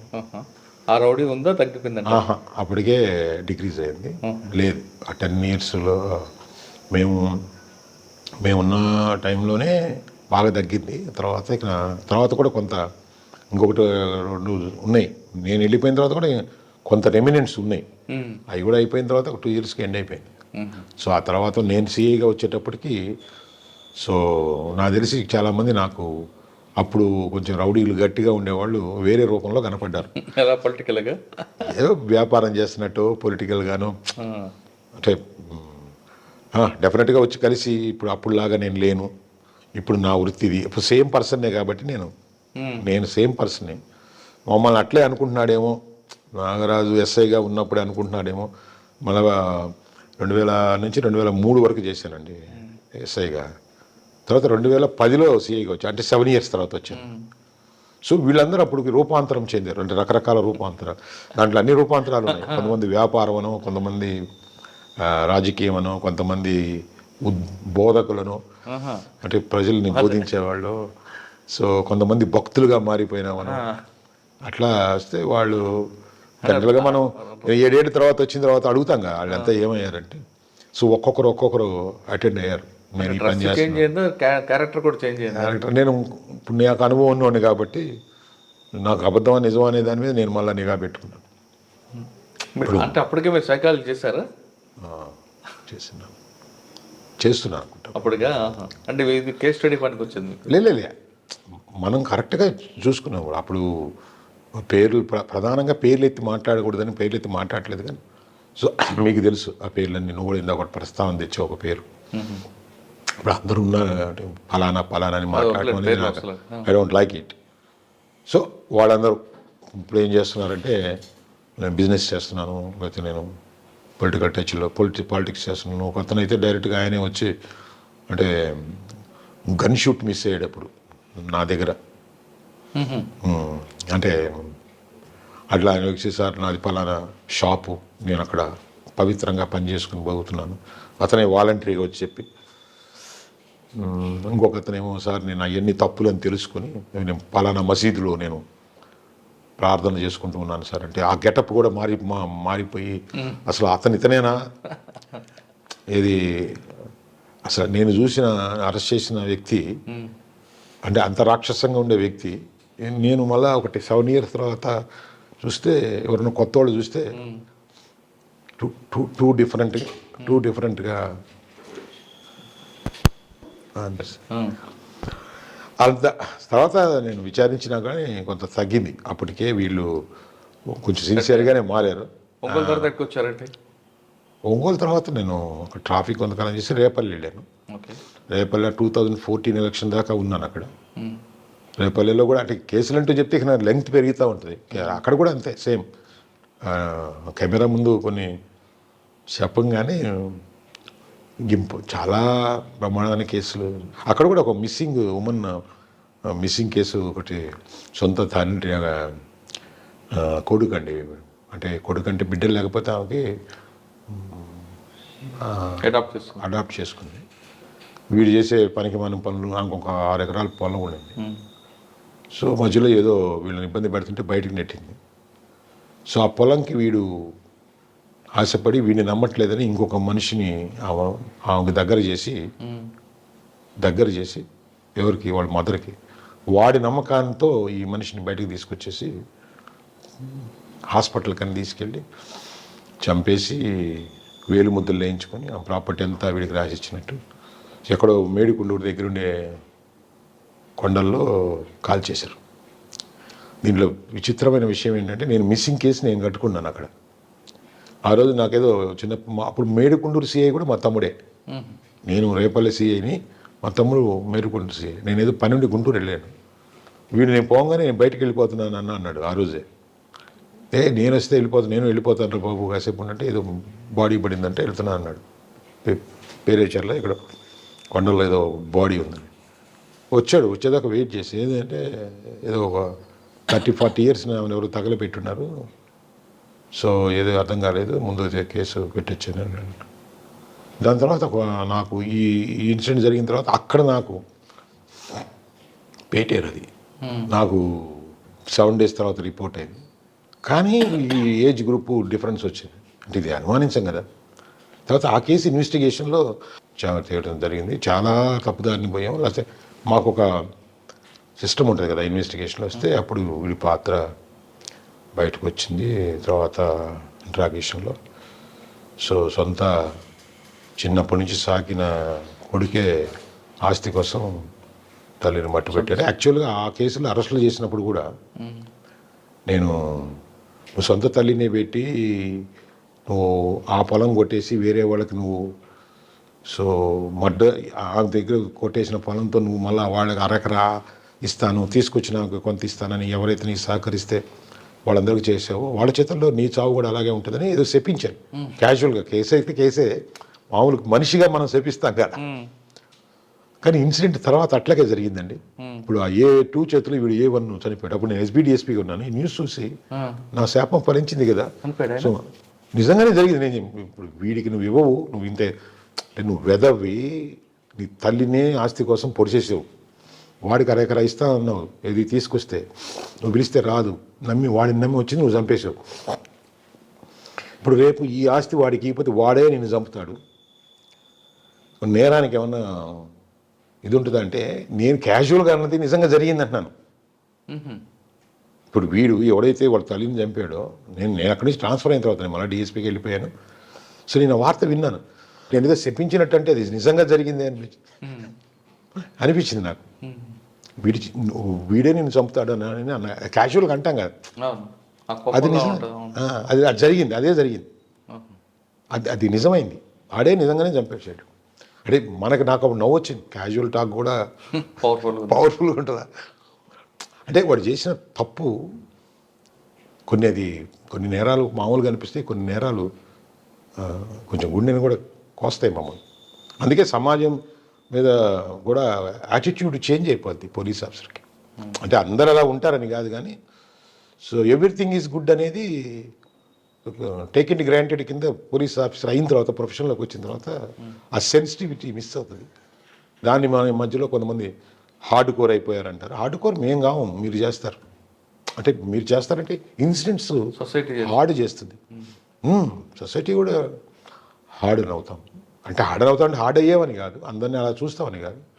సో అది కూడా జరుగుతుంది అనేది అది మా మీద ఆ ప్రభావం మా మీద ఉంటుంది. సార్ రేపటి తర్వాత అంటే రేపటి తర్వాత ప్రమోషన్ వచ్చిందండి DSPగా. ప్రమోషన్ వస్తే DSPగా. ఇన్స్పెక్టర్ ఎన్ని పోస్టులు చేశారు మీరు? ఒంగోలు నేను CID చేశాను. CID నెల్లూరు చేశాను కొంతకాలం. అక్కడ హైదరాబాద్ హెడ్ క్వార్టర్ చేశాను, ఇక్కడ నెల్లూరు చేశాను. తర్వాత టౌన్ CIగా చేశాను. తర్వాత ట్రాఫిక్ కొంతకాలం చేశాను ఒంగోలు. తర్వాత రేపల్లె చేశాను. ఓకే. తర్వాత DSPగా ఫస్ట్ పోస్టింగ్ ఇంటెలిజెన్స్ అది PTC అండి, police training college Anantapur. First time రాయలసీమలో ఎంటర్ అయ్యాము. అది అక్కడ ఆడేంత 1 year 2 months ఏమి ఉన్నాను. తర్వాత ఒంగోలు వచ్చాను, ఒంగోలు PTCకి వచ్చాను. ఒంగోలు PTC తర్వాత ఒంగోలు SB చేశాను DSPగా. తర్వాత అక్కడి నుంచి రాజమండ్రి ఈస్ట్ చేశారు. Rajahmundry east okay. రాజమండ్రి ఈస్ట్లో 19 ఎలక్షన్ అక్కడ చేశాను. 19 ఎలక్షన్కు ముందు చీరాల ట్రాన్స్ఫర్ అయ్యాను. చీరాల ఎలక్షన్స్ అప్పుడు కరణం బలరాం వర్సెస్ ఆమంచి కృష్ణమోహన్ ఎలక్షన్కి నేను డిఎస్పీ. సో ఆ ఎలక్షన్ అందరికీ గుర్తుండిపోయింది. తర్వాత నేను ఆ ఎలక్షన్ తర్వాత వైసీపీ గవర్నమెంట్ రావటం, నేను ఒక 10 months వీఆర్లో ఉండటం జరిగింది. అంటే అక్కడ టీడీపీకి గెలిచారు. దానికి రీజన్ నేనని అందరూ నా మీద గట్టిగా నిందేశారు. గట్టిగా నిందపడింది. ఆ నిందకి పనిష్మెంట్గా కూడా కొంచెం ఫస్ట్ టైం డిపార్ట్మెంట్లో కొంచెం కష్టం వేసింది. అంటే ఎందుకంటే జనరల్గా ఇది చెప్పకూడదు ఇంటర్వ్యూలో, తప్పులు చేసిన ఒప్పులు చేసిన ఆఫీసర్స్ అనేవాళ్ళు మేము ఏదైనా దురుద్దేశంకరంగానే ఇంకొక రకంగా పోతే సీరియస్గా ఉంటుంది. కానీ గట్టిగా నిలబడి గట్టిగా ఎలక్షన్ చేసినప్పుడు అది రిజల్ట్స్ అటు ఇటు అయినప్పుడు అది యాక్చువల్గా టీడీపీని ముద్ర వేశారా? వేశారు. వేసి ఒక 10 months అయినప్పుడు డిపార్ట్మెంట్లో బాగా తిరగడం జరిగింది. హెల్ప్ అంటే బీఆర్లో పెట్టారండి? పెట్టారు. మరి 10 నెలలు అది ఫస్ట్ టైం వీఆర్ అండి నా లైఫ్లో. అవును. మరి 10 నెలలు మరి మీకు జీతం అది అవే కదా ఇబ్బంది పెట్టి జీతం ఇవ్వకుండా లోన్లు పెట్టుకొని అంటే ఇప్పుడు ఏదైనా ఉన్నా కానీ అమ్ముకోరు కదండి. జరగాలి అంటే కొంచెం టఫ్ టైం అది. సో తర్వాత దిశ అది పెట్టారు. అప్పుడు నెల్లూరు దిశ చేశాను. నెల్లూరు దిశ తర్వాత ఒంగోలు డిఎస్పీగా వచ్చాను. ఒంగోలు డిఎస్పీ తర్వాత మళ్ళా. కానీ అప్పటికి మీరు టీడీపీ మనిషి ఉంది కదా, కానీ మరి వైసీపీ మనిషి మీకు సహకరించారు కదా ఒంగోలు ఎస్పీ డిఎస్పీ. అతను నా అంటే బాలినేని శ్రీనివాసరెడ్డి గారు నేను అంటే నాతో చదువుకున్న వాళ్ళు చాలామంది ఉన్నారండి. అంటే నేను ఇప్పుడు అందరినీ పేర్లు పెట్టి వీళ్ళందరూ నా ఫ్రెండ్స్ అని చెప్పడం. కావలి కాలేజీలో చదివినప్పుడు చాలామంది పొలిటీషియన్స్ అయ్యారు, చాలామంది వ్యక్తిగత ఫ్రెండ్స్ ఉన్నారు. సో బాలినేని శ్రీనివాసరెడ్డి గారు నేను ఈ జిల్లాకు రాకముందే మా ఇన్లాస్కి ఫ్రెండ్ బాలినేని శ్రీనివాసరెడ్డి గారు ఇప్పుడు మా కోబ్రదర్ ఎమ్మెల్యేగా కంటెస్ట్ చేస్తే అప్పుడు చీఫ్ ఎలక్షన్ ఏజెంట్. అప్పుడు ఆయన బాలినేని శ్రీనివాసరెడ్డి గారు యూత్లో ఉన్నాడు, యూత్ కాంగ్రెస్లో ఉన్నాడు. కుటుంబ సంబంధాలు ఉన్నాయి. ఇచ్చి మీ పక్కన ఉన్న లక్ష్మణ్ మంది ఇవ్వలేదండి? కాదండి కాదు. బాలినేని శ్రీనివాసరెడ్డి నేను అంటే మేమైతే ఫ్రెండ్స్ అని కాదు కానీ ఒకే టైంలో చదువుకున్నాం కూడా. కావాలి జవహర్ భారతిలో అదే ఉన్నప్పుడు జూపూడి ప్రభాకర్, ఇప్పుడు చైర్మన్ బాలాజీ, ఎంపీ గారు. అంటే ఇప్పుడు రాజకీయం కోణం వేరే ఉంటుంది, మన బ్యాక్గ్రౌండ్ వేరే ఉంటుంది, పర్సనల్ వేరు ప్రొఫెషనల్ అంటే. సో ఇప్పుడు ఒంగోలు అనేది పడింది తప్ప మళ్ళీ ఏమి లేదంటున్నా. వీఆర్ దిశ అన్నీ అంతా. సరే ఒంగోలు వచ్చారు కదా, ఎస్ఐగా ఒంగోలు ఉంది, సిఏగా ఒంగోలు ఉంది, డిఎస్పీగా ఒంగోలు ఉంది. ఈ 3 ఒంగోలు తేడా వచ్చింది. చాలా చేంజ్ వచ్చింది. 3 డిఎస్పీగా నేను వచ్చేటప్పటికి ఇప్పుడు అంతకుముందు చెప్పాను కదా రూపాలు మారుకుని చీటింగ్లు. అంటే నాకైతే ఈ 10 years అంటే 2000 ఎస్ఐ, 2010 సిఐ, దాదాపు 21లో నేను డిఎస్పీకి వచ్చాను ఒంగోలుకి.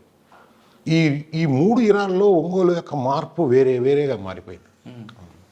ఆనాటి 10 ఏళ్ళకు అదే 10 ఏళ్ళకి మారుతుంది అనేది 10 ఏళ్ళకి. మొన్న ఒంగోలు ఇంకో కోణంలో కనపడింది. అంత అంటే ఇప్పుడు కొంతమంది వ్యాపారాలు చేసేవాడు చేసే ఏదో బగుతున్నామని చెప్తారు కదా. ఆ తర్వాత నాకు ఎందుకో చీటర్సే కనపడ్డారు. వాళ్ళని మోసం చేసి వీళ్ళు మోసం, ఈ రియల్ ఎస్టేట్లని ఆ భూములు ఉన్నాయని వీళ్ళు భూములు ఉన్నాయని లేకపోతే ఏదో పెడతారనేసి. ఒంగోలు తర్వాత ఇక్కడికి వచ్చారు. ఒంగోలు తర్వాత నేను మళ్ళా దిశకి వెళ్ళిపోయానండి. మచిలీపట్నం దిశకి వెళ్ళిపోయాను. ఎక్కడ? దిశ మచిలీపట్నం. తర్వాత ఇక్కడికి వచ్చారా? తర్వాత మార్కాపురం వచ్చాను. ఇక్కడ ఏముందండి ఇప్పుడు మార్కాపురంలో? ఇక్కడ ట్రాఫిక్ ఒకటి మెయిన్ అండి. ట్రాఫిక్ ఉంటే వచ్చి రాగానే మేము ట్రాఫిక్ మీదనే కొంచెం కాన్సన్ట్రేట్ చేశాను. ఫస్ట్ టైం మార్కాపూర్లో 24 years 25 years 26 years ముందు ఎప్పుడో ఉంటే ట్రాఫిక్ అనేది ఇక్కడ ఎప్పుడు టౌన్లో జామింగ్ ఉంటుంది. ఇక్కడ కొంచెం ముందే కౌన్సిల్ మన ఏమంటారు అందరితో ముందే మాట్లాడి ఏదో ఉడత ఊపులాగా ఊపేసేసి వదిలేకుండా దానికి ఒక శాశ్వత పరిష్కారం కావాలని ముందు అందరినీ ఇన్వాల్వ్ చేసి మున్సిపల్ కమిషనర్ని, ఎమ్మెల్యే గారిని అందరితో మాట్లాడి మనం ఏం చేయగలం అనే దాని మీద మాట్లాడటం జరిగింది. సో ముందే ఒక కార్యాచరణ ప్రణాళిక ఎవరు కూడా ఒక ఇన్సిడెంట్ అయిన తర్వాత దాన్ని పద్ధతి ప్రకారం చేసి వన్ వే చేశాను ఫస్ట్ టైం మార్కాపుల్లో 1 వే ట్రాఫిక్ చేసి ఎంక్రోచ్మెంట్స్ అన్నీ కూడా కొంచెం తీసేసి కొంత పొలిటికల్ సహకారం కూడా ఉంది. అట్లాగే ఇటు సబ్ కలెక్టర్ గారికి అందరితో మొత్తం మాట్లాడి కొంచెం ఇనిషియేషన్ తీసుకొని చేయటం జరిగింది. అట్లాగే ఇక్కడ పోలీస్ యూనిట్ ఒకటి, మన ట్రాఫిక్ అనేది పోలీస్ స్టేషన్ ఇక్కడ లేదు, బట్ అవసరం ఉంది ఇక్కడ. దానికి కొంతమందిని మా ఎస్పీ గారి సహకారం తీసుకొని, మా ఎస్పీ గారి దామోదర్ గారి సహకారంతో ఒక ఎస్ఐని అలకేట్ చేసుకొని కొంత ట్రాఫిక్ కంటింజెన్స్ని ఫస్ట్ టైం మార్కాపూర్లో ఒక రెగ్యులేషన్ కింద ప్రస్తుతానికి టెంపరీగా కొంత చేసింది అనేది ఒక సాటిస్ఫాక్షన్ ఒకటి ఉంది.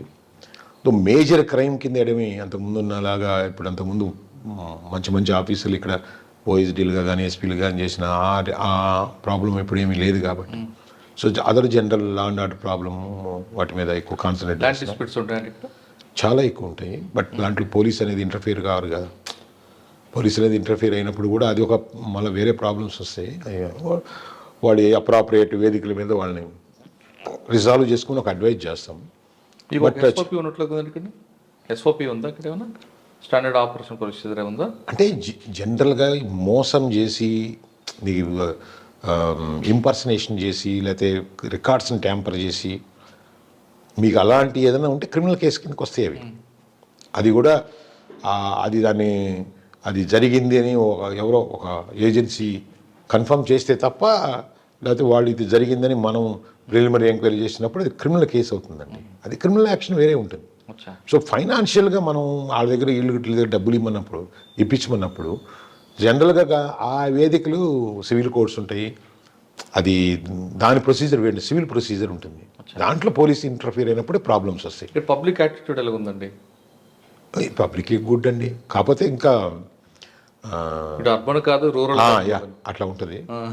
కొంచెం పబ్లిక్ మరీ బ్యాడ్ ఏమో కాదు, కానీ ఇప్పుడు ఈ చుట్టుపక్కలంతా ఏదో పొలాలు తక్కువకు వస్తున్నాయని చెప్పేసి ఎక్కువ మంది ఈ పక్క 50 ఎకరాలు 100 ఎకరాలు కొనేసేసి అలా వదిలేసేసి అవి వేరే వాళ్ళకి ఏదో కొంతమంది ఎదవలు తయారై దాన్ని డబుల్ రిజిస్ట్రేషన్ ట్రిపుల్ రిజిస్ట్రేషన్ చేసి పొజిషన్ మార్చి అలాంటివి ఇక్కడ ఉన్నాయి.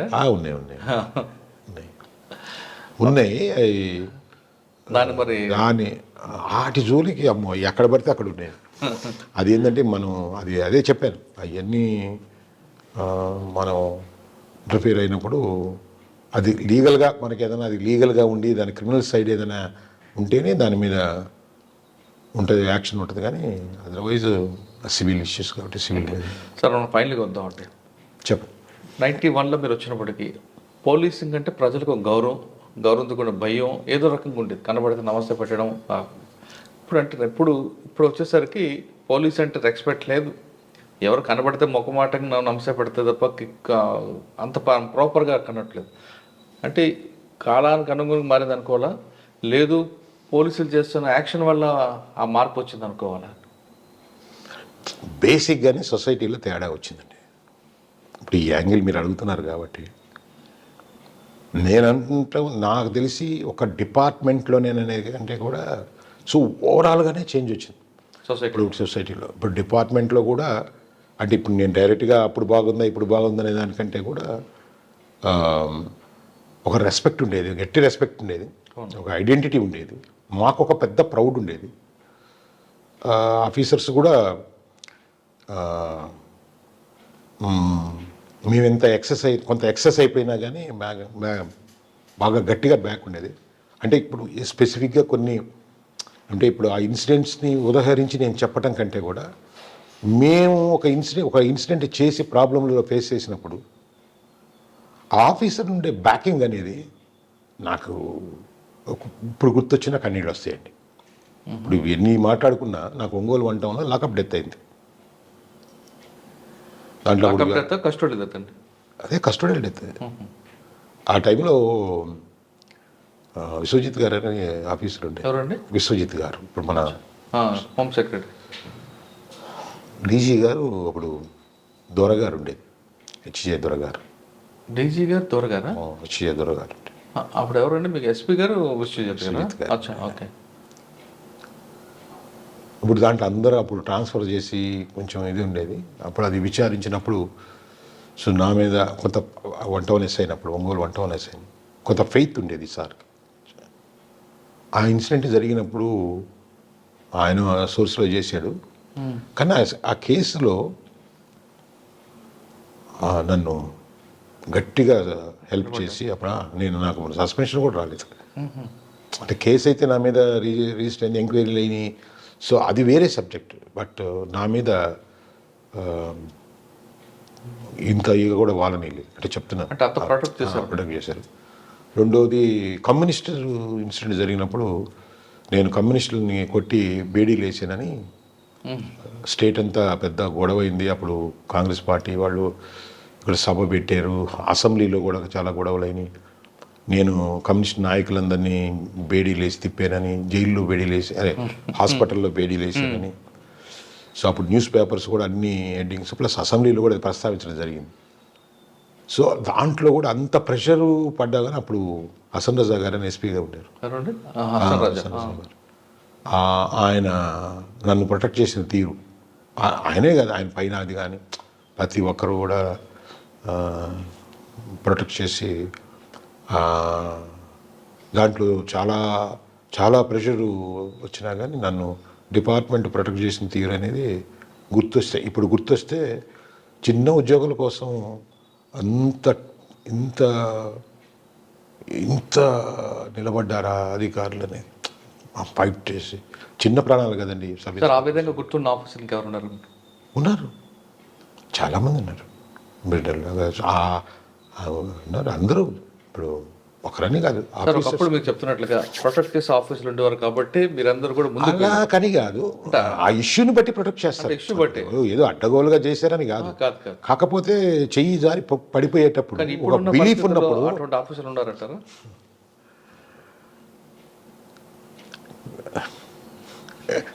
అని కాదు, డెఫినెట్గా ఉండరు అని మనం అనలేము. అది తప్పు పూర్తిగా. ఇప్పుడు నా సెల్ఫ్ ఎక్స్పీరియన్స్ కాబట్టి నాకు ఎమోషనల్గా గుర్తుండిపోయింది. సో ఉండరు అనేది కూడా కరెక్ట్ కాదు. బట్ ఆ నమ్మకం కూడా పై అధికారికి కలిగించే ఆఫీసర్లు కూడా దొరకట్లేదు. ఇప్పుడు నేను సీనియర్ ఆఫీసర్ అయ్యాను. ఇప్పుడు నేను సబ్ ఇన్స్పెక్టర్గా నేను ఎలా బతికాను అనేది నా ఆత్మకు తెలుసు. అయితే ఇన్స్పెక్టర్గా నేను ఎలా అనేది నా ఆత్మకు తెలుసు. ఇప్పుడు అది నేను ఎక్స్పెక్ట్ చేస్తా కదా, ఆ నమ్మకం కలిగిస్తారు కాబట్టి వాళ్ళు కూడా మీకు ఏదో సమ్ మిస్సింగ్ డిపార్ట్మెంట్లో అనేది ఫెయిత్ మిస్ అయిందండి.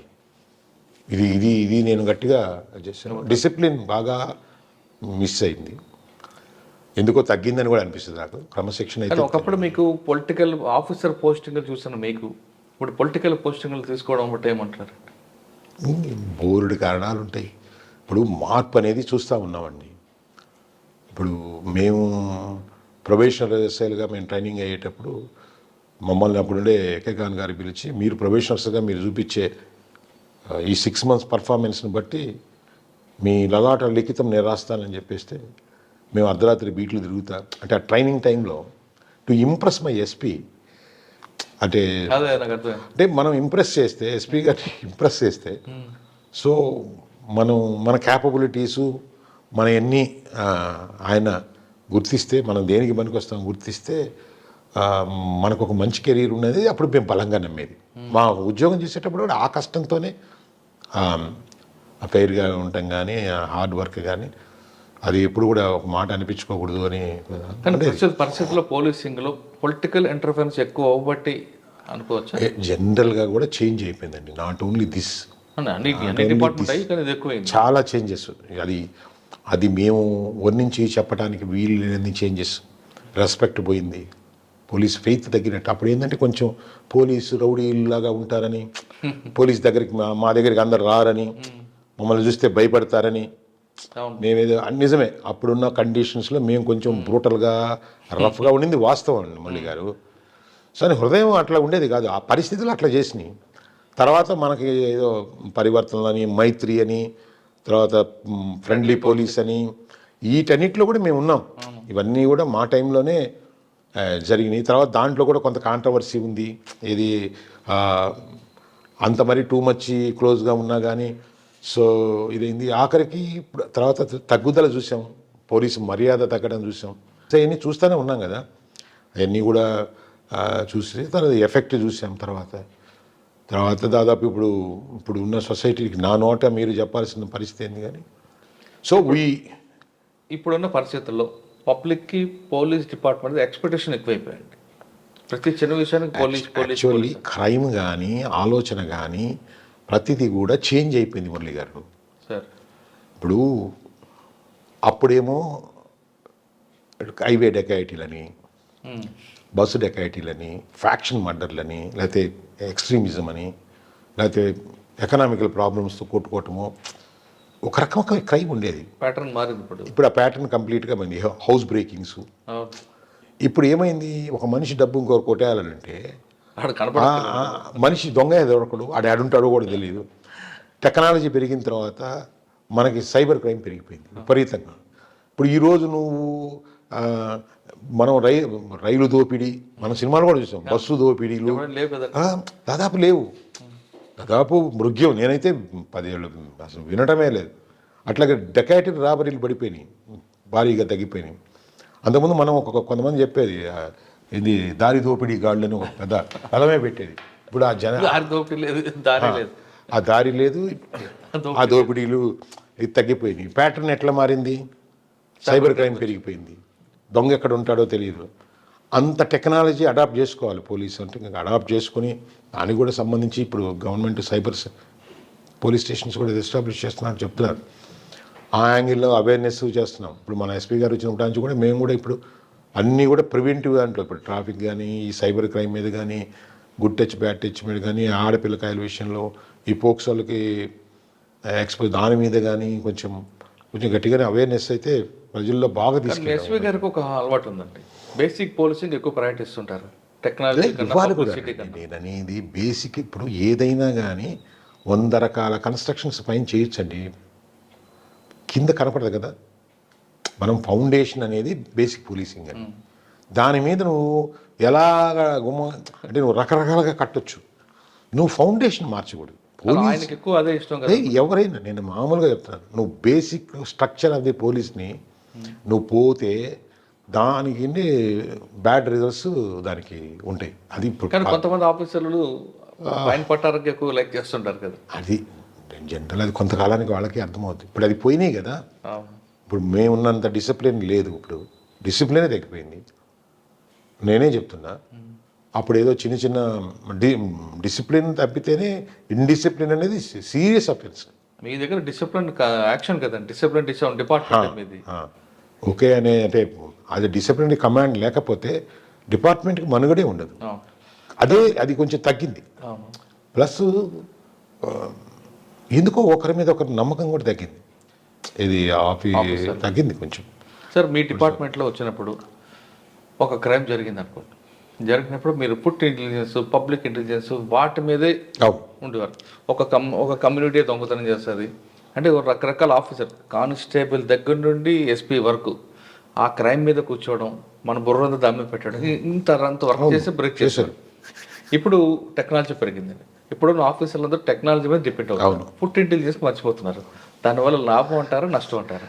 ఇప్పుడు మీరు ఈ క్వశ్చన్ నన్ను వేశారు కదా. ఇప్పుడు మేము ఎస్ఐలుగా చేసిన వాళ్ళమే, సిఐలుగా చేసిన వాళ్ళమే కదా. నేను డైరెక్ట్గా కూడా అడుగుతున్నాను. నేను ఒక కేసులో మొన్న అడిగా, 1.5 మంత్ అయింది, ఇంకా ఏమీ బాబు అరెస్ట్ చేయలేదు ముద్దాయిని నేనే అడిగాను. నేనే లైవ్ ఎగ్జాంపుల్. సార్ వాడు ఫోన్ వాడలేదని ఆన్సర్ వచ్చింది నాకు. ఫోన్ వాడితే దొరకడా? నాకు వచ్చిన ఆన్సరే అది. సార్ వాడు ఫోన్ వాడలేదు సార్, ఒక్కసారి వాడు ఫోన్ ఆన్ చేస్తే పట్టుకుంటారు సార్ అని. ఇప్పుడు వాడు ఫోన్ ఆన్ కాకముందు వాడు ఫోన్ వాడకపోతే నువ్వు పట్టుకోలేవా అన్నప్పుడు మాకు మేము గుర్తొస్తాంగా. ఇప్పుడు మేము ఉన్నప్పుడు ఫోన్ లేదు, 1.5 నెల నోన్ పర్సన్ పట్టుకోకపోతే ఇన్స్పెక్టర్కి నీ ఇంటెలిజెన్స్ ఏందని అడిగేది కదా. ఇది మీరు చెప్పేది కరెక్ట్ అండి.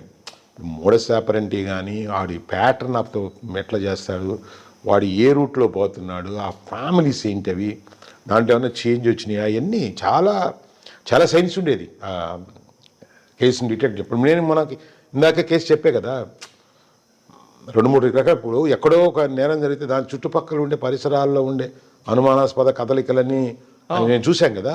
ఇప్పుడు ఇంకో దాంట్లో వాడు ఎవడో నమస్కారం సార్ అని అంటే వాడికి ఎవడు నమస్కారం పెట్టాడనేది మొదలైంది కదా. అంటే ప్రతి మైన్యూట్ థింగ్ ఇలా కేసులు చాలా ఉన్నాయి. ఇలాంటి కేసులు నేనేం చేసామని కాదు, చాలామంది పోలీస్ ఆఫీసర్లు నాకు తెలిసిన ఆఫీసర్లు చేశారు. మాతో డిస్కస్ చేసినప్పుడు కూడా, మేము మాట్లాడినప్పుడు కూడా కొన్ని కన్వెన్షనల్ మెథడ్లు చేసినవి ఉన్నాయి.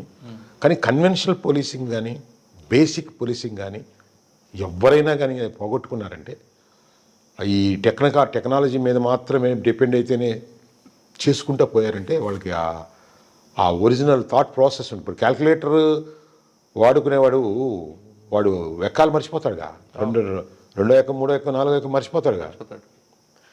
సో ఎందుకు ఇందులో ఉన్న జిల్లు అందులో రాదు కదండి. నేను అనేది అదే. ఇప్పుడు పోలీసేనా అంతే, నువ్వు బేసిక్గా ఉండే నీ ఇంటెలిజెన్స్ని షార్పన్ చేసుకోకుండా నువ్వు జస్ట్ ఇప్పుడు మాతో మాట్లాడుకుంటే ఇప్పుడు నుండి టెక్నాలజీ గురించి మాట్లాడుకుంటాం. మేము కూడా టెక్నాలజీకి అడాప్ట్ అయ్యాం. మేము కూడా ఇప్పుడు అడాప్ట్ అయ్యాం. ఇది మర్చిపోకూడదు. కానీ బేసిక్ పోలీసింగ్ కూడా మా దగ్గర ఉంది. అది మేము ఇప్పుడు ఇక్కడ చెప్తున్నాం. బేసిక్ పోలీసింగ్ ఉందంటే దే ఆర్ మిస్సింగ్. బట్ అది మిస్ కాకూడదు. Okay sir, last question. చాలా డిపార్ట్మెంట్ కరప్షన్ ఉంటుంది, కానీ పోలీస్ డిపార్ట్మెంట్లో కరప్షన్ ఎందుకు ఎక్కువ కనిపిస్తుంటుంది? పచ్చి అబద్ధం అండి. నేను మాత్రం దీన్ని 100% డినై చేస్తాను. నేను ఎందుకంటే అంతా కరెక్ట్గా ఉందని నేనేం చెప్పలేను, కానీ పోలీస్ డిపార్ట్మెంట్లో ఎక్కువ ఉందనే కరప్షన్ అనే భావన జనాల్లోకి ఎందుకు వస్తుందంటే, ఇక్కడ ఇద్దరు మాకుండే పెద్ద మైనస్ ఏంటంటే, ఒక కంప్లైంట్, ఒక ముద్దాయి ఉంటారండి. కంప్లైంట్ కూడా మాకు అనుకూలంగా చేస్తే బాగుండు పోలీస్ ఆఫీసర్ అనుకుంటాడు. ముద్దాయి నాకు సహాయం చేస్తే బాగుండు అని అనుకుంటారు. ఇప్పుడు కంప్లైంట్కి అనుకూలంగా చేసి ముద్దాయిని పనిష్ చేస్తే ముద్దాయి కూడా మమ్మల్ని తిడతాడండి. నేను పొలిటికల్గా చెప్పించాను, లేకపోతే నేను ఇది చేశాను, అది చేశాను, అయినా కానీ నాకు సహాయం దొరకలేదు, ఫిర్యాదు పక్కనే ముగ్గాడని ఖచ్చితంగా ఇటు తిడతాడు మమ్మల్ని. ఎవడు తిడతాడు, మా మీద నిందలు కూడా వేస్తాడు. కంప్లైంట్ కూడా అలాగే అనుకుంటాడు. ఒకవేళ బ్యాడ్ పోలీస్ ఆఫీసర్ ఏం చేస్తాడు, ముద్దాయికి సపోర్ట్ చేస్తాడు, చేసి ఫిర్యాదుకి అన్యాయం చేస్తాడు. అడిగి రిప్యుటేషన్ బ్యాడ్ వస్తుంది, కానీ ఫిర్యాది తిడుతుంది. ముద్దాయి మంచి ఆఫీసరు, బ్రహ్మాండమైన ఆఫీసరు అనుకుంటాడు. మంచి చేసినా చెడ్డ చేసినా మమ్మల్ని ఒకరే మంచోడు అంటారు. మాకేమి ఇప్పుడు ఈ పోలీస్ ఆఫీసర్ అంటే వచ్చిన వాళ్ళందరికీ సాయం చేసుకునేది కాదు కదా. ఇది ఇద్దరిని 2 క్లయింట్స్ని సంతృప్తి పరచలేము. ఇది ఈ వృత్తే దానికి యాక్సెప్ట్ చేయదు. అంటే అదొక్కటే కాకుండా అదే కాకుండా జనరల్గా కూడా అంతా ఇంత అనేది.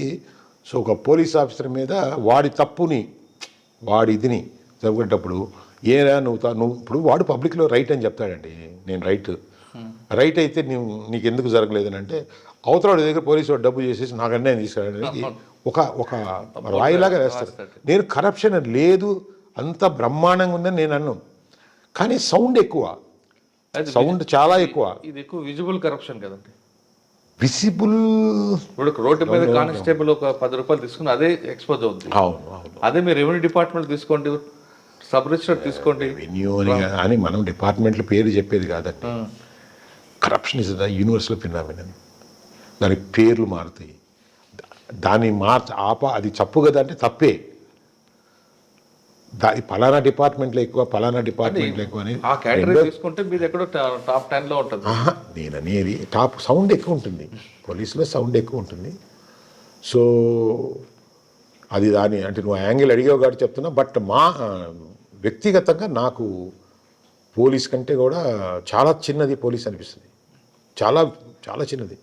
అంటే మేము చాలా కేసులు ఇన్వెస్టిగేట్ చేస్తుంటాం కదా, చేస్తుంటాము, మేము పబ్లిక్తో మాట్లాడుతుంటాము.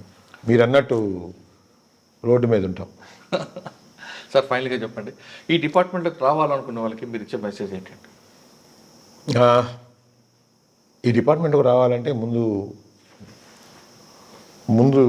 యాక్చువల్గా మేమంతా కూడా ఏదో యూనిఫామ్ వేసుకొని, సో అంటే ఫన్గా చెప్తున్నాను నేను. ఇప్పుడు ఒక పోలీస్ ఆఫీసర్ నాకు ఇదిగా ఉండేది, మామూలుగా ఉన్నప్పుడు పోలీస్ అంటే కొంచెం ఇంట్రెస్ట్గా కూడా ఉండేది. సో పరిచయం ఉన్న పోలీస్ ఆఫీసర్ ఒకసారి మాట్లాడినప్పుడు ఆ చూపు, ఆ హార్ష్నెస్ తెలిసిన మనిషిదేనా, ఇంత పవర్ ఎట్లొచ్చింది ఇతనికని అనిపించింది నాకే. ఇప్పుడు మేము కూడా ఇన్స్పైర్ అయింది అట్లాగే. సో 2-3 పోలీస్ ఆఫీసర్లు చూసిన తర్వాత అరే అంటే నేను కూడా తమ జాబ్ హోల్డరే, నేను ఇన్స్పెక్టర్నే. దీనికి ముందు కూడా చెకింగ్ ఇన్స్పెక్టర్ అనుకోండి, మీకు అర్థం అవ్వాలంటే బస్సు చెకింగ్ ఇన్స్పెక్టర్ అంటే మీకు అర్థం అవుద్ది. కానీ దాంట్లో లేని ఇప్పుడు ఆ హోదాలో నేను పోలీస్ ఆఫీసర్ దగ్గర పోయినా అంటే నేనే చెప్తున్నా, నేను బస్ యాక్సిడెంట్స్ అయినప్పుడు పోయేది. మా బస్సులో యాక్సిడెంట్ అయినప్పుడు నేను ఇన్ఛార్జిగా ఉండి పోయేది. నేను ఒక ఇన్స్పెక్టర్గా వచ్చి ఇంకొక సబ్ ఇన్స్పెక్టర్గా అదో మాట్లాడేటప్పుడు సో నన్ను ఒక సాటి ఆఫీసర్ కింద కాకుండా ఇంకొక ఆరాలో మాట్లాడేది. నేను కొన్ని అంటే పేర్లు ఇప్పుడు చెప్పను అంతా. ఇప్పుడు నాకు ఇన్స్పిరేషన్ కూడా అదే. ఓహో దీంట్లో మోర్ ఆత్మవిశ్వాసం ఉంది, సో మోర్ ఇది ఉంది కోర్స్. సో ఇది మనకి సో అంత ఇప్పుడు మనకు లేదు. అప్పుడు ఇన్స్పెక్టర్ అయినా ఇప్పుడు నేను ఎక్కువ ఒక్కసారి అంటే ఒక దగ్గరేమో నాకు అంటే ఇప్పుడు చెప్తే ఇంకా బాగుండదు, బట్ అవ్వాలనే కోరిక ఒక పోలీస్ ఆఫీసర్ కలిగించాడు, గట్టిగా కలిగించాడు. అది నేను ఆ రోజు డిసైడ్ అయ్యాను. పోలీస్ అది ఆల్రెడీ జాబ్ చేస్తానే అవ్వాలి అనేది. రెండో విషయంలో ఒకసారి నా బస్సు యాక్సిడెంట్ అయితే మా డ్రైవర్ని ఆ రోజు బస్సు నేను నడిపించుకోవడానికి పోతే మా డెపో మేనేజర్ గారు బస్సు సీజ్ అయింది, డ్రైవర్ బోర్ నేర్చాడు. అప్పుడు లాకప్లో ఉంటే బట్టలు తీసేసి, సార్ ఇది నా యాక్సిడెంట్ కేసు, దీంట్లో బస్సు సీజ్ చేస్తే గవర్నమెంట్ లాస్ వస్తుంది. సరే అది యాక్సిడెంటే కాబట్టి వాడిని బట్టలు పేసేసి లోపల కూర్చోబెట్టిందంటే ఆ రోజు కొంచెం హార్ష్గా మాట్లాడాడు ఎస్ఐ గారు నాతో. తర్వాత ఆ బస్సు రిలీజ్ చేయడానికి ఎంఈఐ రాలేదని అంటే అది పంపకుండా ఇది ఎంఈఐకి చెక్ చేయడానికి. మీరు ఒంగోలు పనిచేస్తున్నప్పుడు ఎస్ఐగా ఉన్నప్పుడు రౌడీజం చూసుకొచ్చేయడమే ఫోకస్ పెట్టారు. సెకండ్ టైం సీఏగా ఒంగోలు వచ్చినప్పుడు రౌడీజం తగ్గింది కానీ క్రైమ్ రేట్ పెరిగింది. అప్పుడు ఆ పీరియడ్లో మీకు బాగా గుర్తుండిపోయిన ఒకటి రెండు కేసులు చూపించండి. సిఐగా ఉన్నప్పుడు ఇంపార్టెంట్గా 2 కేసులు ఉన్నాయి. దాంట్లో ఒకటి అక్షయ గోల్డ్ కేసు ఒకటి ఉంది. అక్షయ గోల్డ్ కేసుని రఘురామరెడ్డి ఎస్పీ గారు ఉన్నారు అప్పుడు. ఆ టైంలో దాని మీద ఒక సమగ్రమైన రిపోర్టు సబ్మిట్ చేసి ఆ రిపోర్ట్ తర్వాత ఈ మల్టీ లెవెల్ మార్కెటింగ్ సంబంధించిన కేసుని రిజిస్టర్ చేసి అక్కడ సుమారు 8 మందిని ఆ రోజు అదుపులోకి తీసుకొని కేసు ఉంది. ఆ కేసు ఇప్పుడు సిఐడి దగ్గర ఉంది. ఆ కేసులో ఫస్ట్ టైం నేను అక్షయ గోల్డ్ కేసుని రిజిస్టర్ చేసి వాళ్ళందరినీ కూడా అప్పుడు రిమాండ్ చేయడం జరిగింది. ఆ తర్వాత అది సిఐడికి కూడా ట్రాన్స్ఫర్ అయింది. అట్లాగే రిసోర్స్ మనీ పవర్ అని ఒక కేసు ఇలాంటిది multi level company Madras based అది. ఆ కేసు కూడా ఆ టైంలో రిజిస్టర్ చేసి మెడ్రాస్లో వాళ్ళందరినీ అతి కష్టం మీద వాళ్ళని అరెస్ట్ చేసి వాళ్ళని కూడా అది కూడా సిఐడికి తర్వాత ట్రాన్స్ఫర్ అయింది ఈ కేసులు. ఈ 2 కూడా ఈ ఫైనాన్షియల్ ఫ్రాడ్స్ దానికి సంబంధించిన ఒక పెద్ద కేసులు సిఐగా ఉన్నప్పుడు చేయడం జరిగింది. మరీ ముఖ్యంగా సిఐగా పనిచేసినప్పుడు ఒక మహిళ వేరే రిలేషన్లో పెట్టుకొని సో ఈ తల్లి వేరే వాడితో ఇంట్లో పర్సనల్గా ఉండటం చూసిన తర్వాత ఆ ఊర్లో పిల్లలు ఏంది మీ మదర్ వేరే వ్యక్తి వస్తున్నాడు, మీ ఫాదర్ లేనప్పుడు మీ ఇంటికి అని అంటే ఆ అబ్బాయి 9th క్లాస్ చదువుతున్నాడు, శారదా బాలకుటీర్ అని దాంట్లో చదువుతున్నాడు.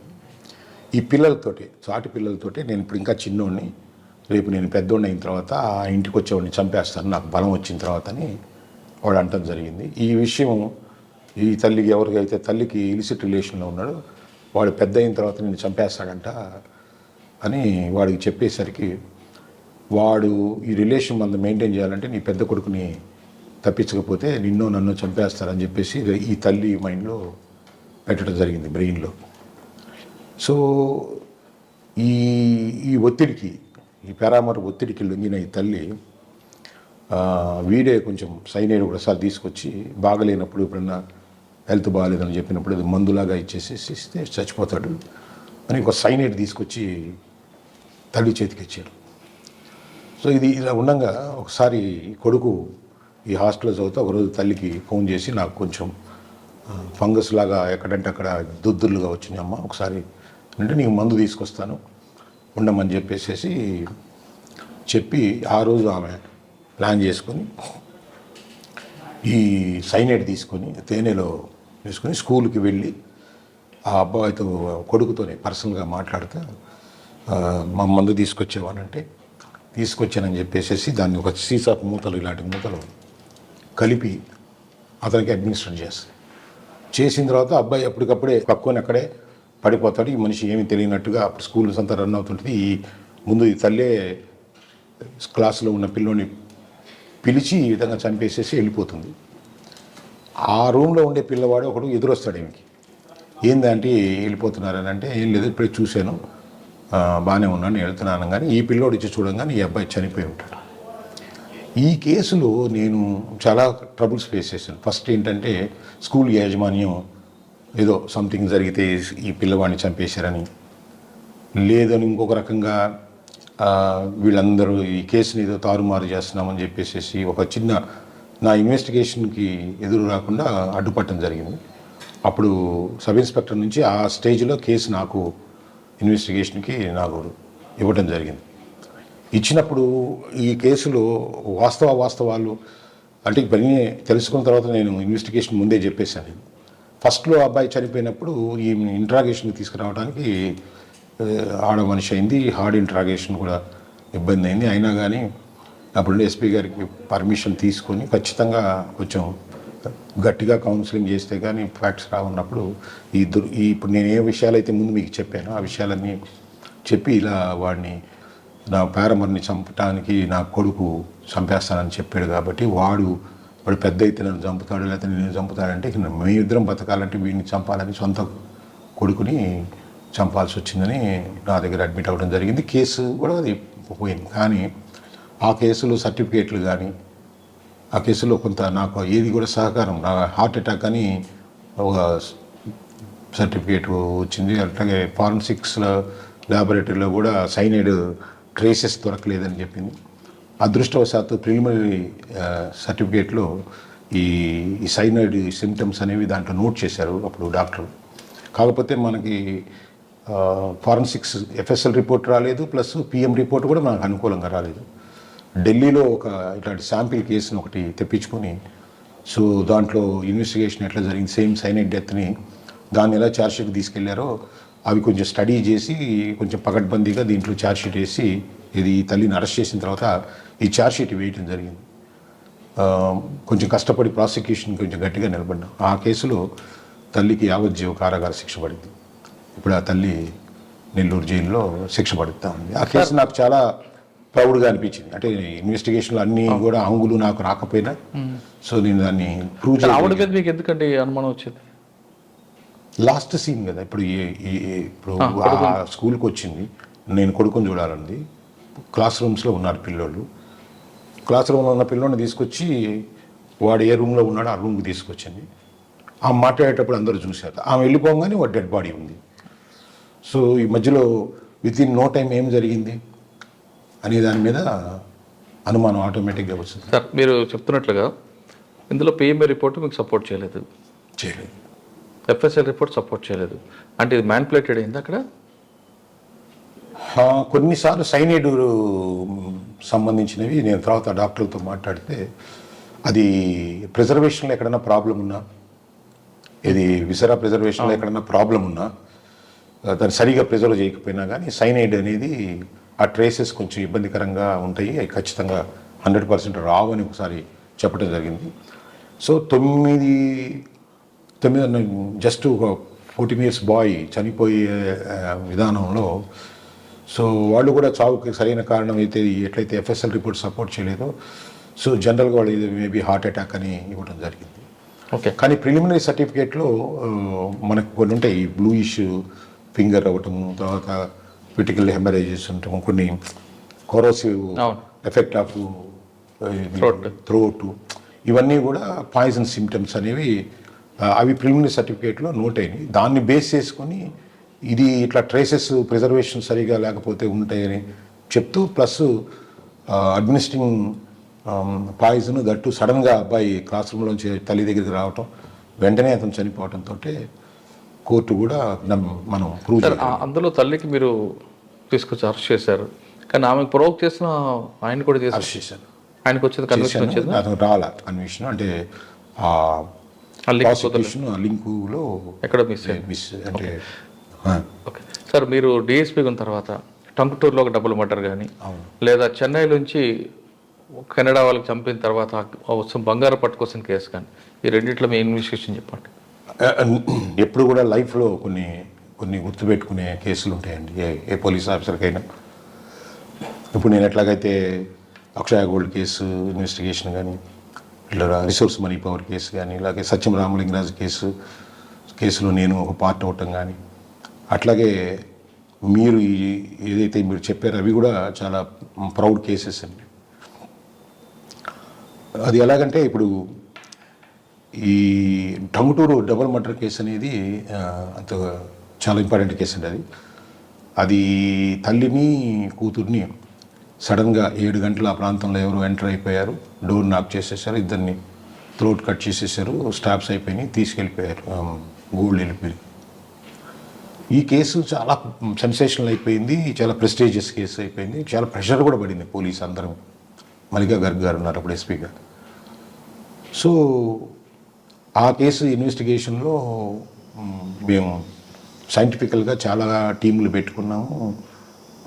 చేసినప్పుడు అంటే ఇప్పుడు అది ఆల్రెడీ ట్రైల్లో ఉంది కాబట్టి దాని ఇన్ డీటెయిల్స్ మనం ఇంటర్వ్యూలో చెప్పడం కంటే, సో ఓవరాల్గా ఆ కేసులో ఒక కాల్ డేటా అనలైజేషన్లో సంబంధించి కొంత పురోగతి సాధించి లాస్ట్కి చాలా కష్టపడి దాంట్లో ఒక సస్పెక్ట్స్ని ముందు ట్రేస్ చేసాము. ఆ సస్పెక్ట్స్ని ట్రేస్ చేసినప్పుడు ఆ ఇద్దరు కూడా ఈ క్రైమ్ బ్యాక్గ్రౌండ్ ఎక్స్పోజ్ అయింది మాకు.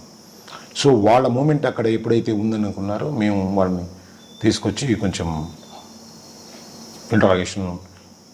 హార్డ్ ఇంట్రాగేషన్ చేయడం జరిగినప్పుడు ఈ కేసుతో పాటు ఇంకా 2 రాబరీ కేసులు మరియు చీమకుర్తిలో ఎప్పుడో 2018లో ఒక భార్యాభర్తల్ని చంపేసి తీసుకెళ్లిన కేసు కూడా, అంటే దాదాపు 4 సంవత్సరాల క్రితం ఇంకొక డబుల్ మర్డర్ కేసు కూడా వీళ్ళు అడ్మిట్ అవ్వడం జరిగింది. సో ఈ కేసు ఎప్పుడైనా కానీ ఈ కేసు నాకు చాలా తృప్తినిచ్చిన కేసు. బట్ నేను ఒక్కడిని చెప్పను కానీ నా కింద చాలా టీం ఉంది.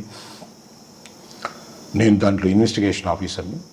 నా కింద ఉండేవన్నీ అన్ని టీములు సహకారము ప్లస్ ఇన్స్పెక్టర్లు, ఎస్ఐలు అందరూ కలిసి ఈ కేసుని సాధించడంలో నాకు కూడా గట్టిగా సపోర్ట్ చేయడం జరిగింది. ఈ కేసు నాకు ఎప్పుడు కూడా ఒక ప్రౌడ్ ఫీలింగ్ ఇస్తుంది. ఎందుకంటే వాళ్ళు చంపారు వాళ్ళు. ఇది అంతకుముందు వీళ్ళకి ఒక గోల్డ్ షాప్ ఉంది. ఆ గోల్డ్ షాప్కి వస్తూ పోతూ ఉండేటప్పుడు వీళ్ళ దగ్గర ఉండేవాడు. ఒకరిది జరుగు మళ్ళీ ఇంకొకరిది కందుకూరు. క్యాజువల్గా ఈ షాప్కి వస్తూ ఉంటారు. తర్వాత వాళ్ళకి ఏదో అవసరమయ్యి ఈ మడ్డలు జరగకముందే ఈ షాప్కి బంగారం ఒక జాకీ వేసి వెనక ఈ బంగారు షాప్ని కొంత లూటీ చేయడం జరిగింది. సో ఆ తర్వాత ఆ కేసు అలాగే పెండింగ్ ఉండింది. ఆ కేసు కూడా డిటెక్ట్ కాలేదు. అది నా ముందు డిఎస్పీ ఇన్వెస్టిగేషన్లో ఉండింది. ఆయన ట్రాన్స్ఫర్ అయిన తర్వాత నా చేతికి వచ్చింది. వీళ్ళకి ఫెమిలియారిటీ ఏంటంటే ఇతను ఒక రెగ్యులర్గా గోల్డ్ షాప్లో అప్పుడు ఆ బంగారం జరిగింది కాబట్టి వీళ్ళ ఇంట్లో ఎక్కువ గోల్డ్ ఉంటుంది అని ఇతని మీద అంతకుముందు నిఘా పెట్టి ఎన్ని గంటలకు ఇతను వెళ్తాడు, ఎన్ని గంటలకు బయటకు వస్తాడు అనేది అంతకుముందు ఆ గోల్డ్ షాప్ దొంగతనం చేసినప్పుడు ఇతను మీద నిఘా పెట్టుకొని ఒక రెక్కీ చేస్తున్నారు.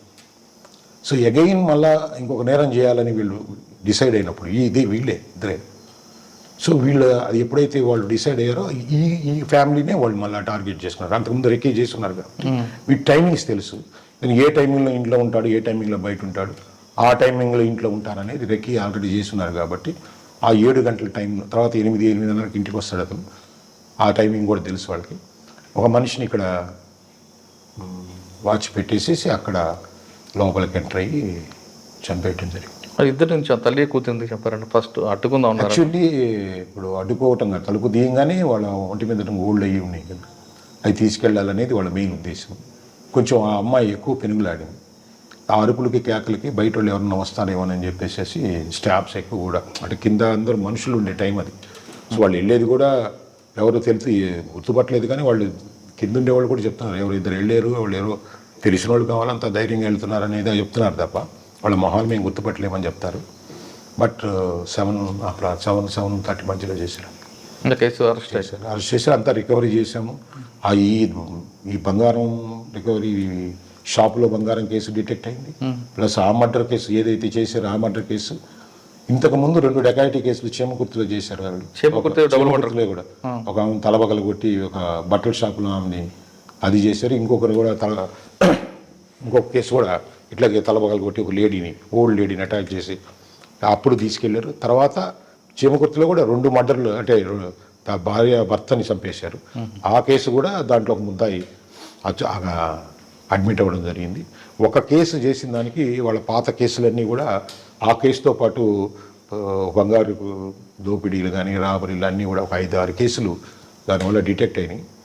దాంట్లో టీం అందరం పనిచేసినా కానీ దాంట్లో ఇన్వెస్టిగేషన్ ఆఫీసర్గా నాకు మంచి తృప్తినిచ్చే కేసు అది. ఓకే సార్, ఇంకో లాస్ట్ కేసు అనుకుంటా బహుశా నాకు తెలిసి చెన్నైలో మర్డర్ చేసి 5 కేజీల బంగారుతో పారిపోయి వస్తున్న వాళ్ళని మీరు ఎలా పట్టుకున్నారు? పట్టుకోమని చెప్పింది ఎవరు? ఏమండి, ఇది చాలా పెద్ద కేసు అండి. ఇది కూడా ఒక ప్రౌడ్ కేసు.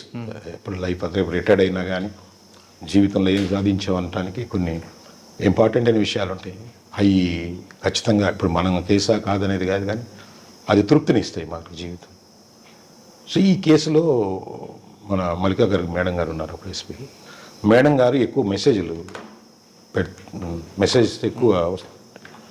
సో మేడం గారు ఆ రోజు మేడం గారి మెసేజ్కి నేను ఒక స్పెషల్ రింగ్ టోన్ పెట్టుకున్నాను. అంటే చాలా రింగ్ టోన్స్ చూడడం, కానీ మేడం గారి మెసేజ్కి ఒక సపరేట్ రింగ్ టోన్ పెట్టుకున్నాను. ఎస్పీ గారు ఏదో మెసేజ్ చేశారు, ఐడెంటిఫికేషన్. సో ఆ రోజు నాకు పక్కన ఆఫీసులోనే ఉన్నాను. ఆ రోజు మెసేజ్ వచ్చింది. ఆ మెసేజ్లో పలానా ఒక కారు ఉంది, ఆ కారులో కొంత ఎవరో మర్డర్ చేసి ఇట్లా పారిపోతున్నారు, కారు ఫోటో ప్లస్ వాళ్ళు ఆల్రెడీ మన జిల్లాలోకి ఎంటర్ అవుతున్నారు అనేది సమాచారం ఉంది. నేను ఇమీడియట్గా టంగుటూరు ఎస్ఐగా నా బ్రస్సుల్స్ ఎస్ఐ ఎవరు ఉన్నారు, వెంటనే అలర్ట్ చేశాను. ఇమీడియట్గా అలర్ట్ చేశాను, ఫోన్ చేసేసి నువ్వు ఖచ్చితంగా ఎంతసేపు ఫాస్ట్గా వెళ్ళిపోమన్నాను. నేను కూడా అక్కడికి వస్తున్నాను, వెళ్ళిపోమన్నాను. నేను ఆల్రెడీ బయలుదేరాను. నేను దారిలో ఉండగానే ఆ కారు సైట్ అవ్వడం జరిగింది. సార్ కార్ సైట్ అన్నారు. నేను నో టైం, నేను వచ్చేస్తున్నానన్నా. జాగ్రత్తగా అన్నీ లాక్ చేసి ఒకవేళ కొట్టి పారిపోతారేమో, ఆ ఛాన్స్ కూడా ఎవరికి ఇవ్వద్దని చెప్పాను. సో లక్కీగా వాటిని పట్టుకోవటం జరిగింది. ఇమీడియట్గా నేను 2 నిమిషాలు అడిగి చేరిపోయాను. బండిని తీసుకొచ్చి వాళ్ళు ఎవరిని దిగనీయకుండా పట్టుకున్నాం. సో మొత్తం వాళ్ళ గోల్డ్ అంతా కూడా బండిలోనే ఉంది. 5 కేజీల యా బ్యాగుల్లో ఎన్ని పెట్టుకుని చాలా గోల్డ్ ఉంది దాంట్లో. క్లోజ్ చేసాము. వాళ్ళ భాష నాకు అర్థం కావట్లేదు. సో ఇమీడియట్గా మేడం గారికి చెప్పాను, ఇట్లా బండి దొరికిపోయిందని ఫోన్ చేసి చెప్తే ఆ ఫోన్లోనే మేడం వాళ్ళతోటి మాట్లాడించు వాళ్ళకంటే వాళ్ళ భాష మేడం అంటే కొంచెం హిందీ వచ్చు కాబట్టి హిందీలో మాట్లాడింది మేడం. సో ఇండైరెక్ట్గా మేడంకి దొరికిపోయారనేది ఆ మేడం గారు కూడా చెన్నై వాళ్ళకి ఇన్ఫర్మేషన్ ఇచ్చుంటు. ఆ తర్వాత ఈ బంగారం మళ్ళీ ఇంపార్టెంట్, ఈ బంగారం 1 గ్రాము పోయినా కానీ ఇబ్బంది అవుతుంది. అది గోల్డ్ అంతా దాంట్లో ఉంది కాబట్టి ఆ బండిని అసలు ఎవరిని టచ్ చేయనీయకుండా స్ట్రైట్గా నేనే ఆ బండిని తీసుకెళ్ళి టంగుటూరు పోలీస్ స్టేషన్లో పెట్టి నా సమక్షంలోనే మొత్తం బంగారం అంతా సేఫ్ గార్డ్ చేసుకొని చెన్నై పోలీసులు వచ్చేదాకా నేనే కాపలా కాసుకున్నాను. యాక్చువల్గా ఒక చిన్న ఇది జరిగినా కూడా మనం చేసిన ఎఫర్ట్ కానీ మనం చేసిన కష్టం కానీ ఎంత కూడా మసక బారిపోద్దని, అంటే నేనే ఆ కింద అధికారులను అనుమానిస్తున్నామనో లేదా పక్క వాళ్ళని అనుమానిస్తున్నామని కాదు, ఒక సమూహం కదా డిపార్ట్మెంట్లో ఏ చిన్న పొరపాటు జరిగినా మాట వస్తుందని చెప్పేసి నేను కూర్చొని వాళ్ళ చెన్నై పోలీసులకి దగ్గరుండి పిన్ టు పిన్ అన్నీ అప్పచెప్పి వాళ్ళ ఆ రోజు చెన్నై పోలీసులు పొగడతలు కానీ వాళ్ళ చాలా హ్యాపీ అయింది. వాళ్ళు పదే వాళ్ళు కూడా చాలా హ్యాపీ ఫీల్ అయ్యారు. అది చెన్నై కేసు అయినా కానీ అంత ఫాస్ట్గా రియాక్ట్ అయ్యి మా ఎస్పీ గారు టక్కన మెసేజ్ పెట్టడం ఇమీడియట్గా నేను అదే ఆ రింగ్ టోనే దాదాపు రింగ్ టోనే ఫోన్ కాకుండా జస్ట్ ఒక మెసేజ్తోనే రియాక్ట్ అవ్వటం అంటే నేను ఆ రింగ్ టోన్ మేడంది సపరేట్గా పెట్టుకున్నాను కాబట్టి. రింగ్ టోన్ లేకపోతే అది గుంపులో అంటే అనేది కాదు, అది ఇప్పుడున్న మెమరీస్ కొన్ని ఉంటాయండి.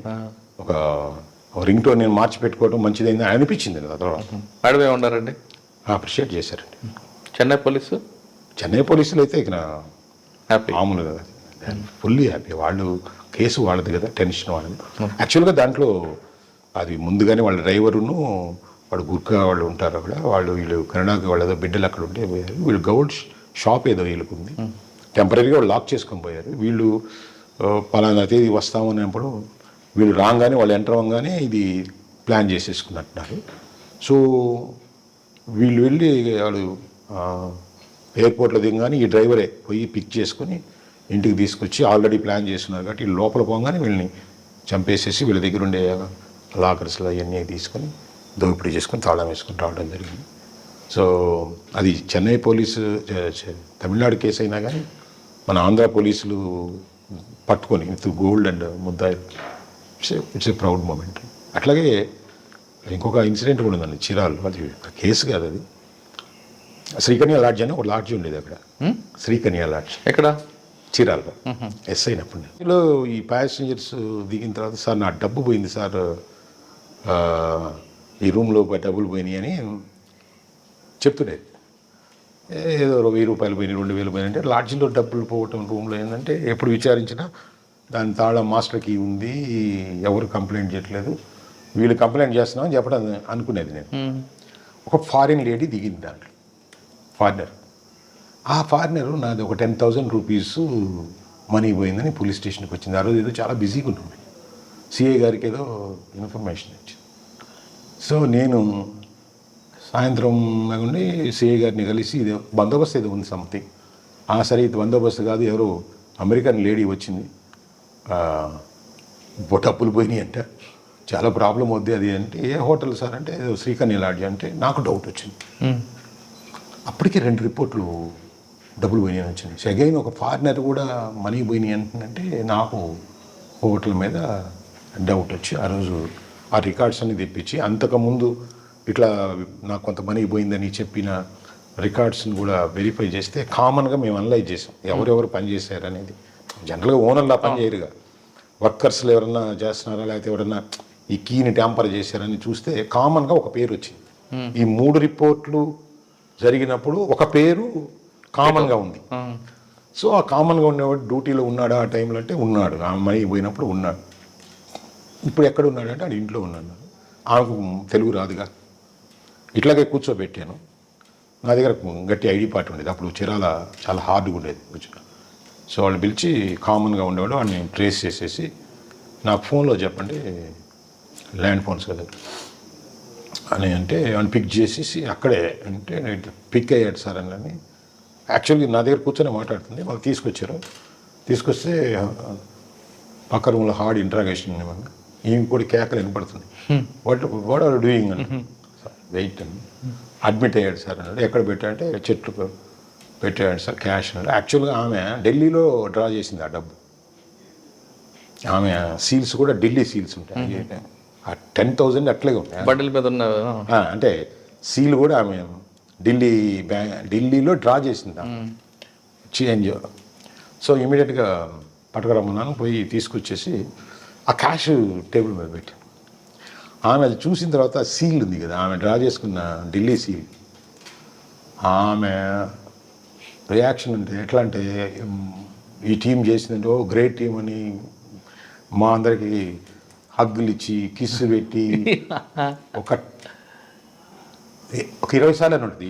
It's not possible in America, just నన్ను కూర్చోబెట్టి నా పోయిన మనీ తీసుకొచ్చి టేబుల్ మీద పెట్టేవారిని.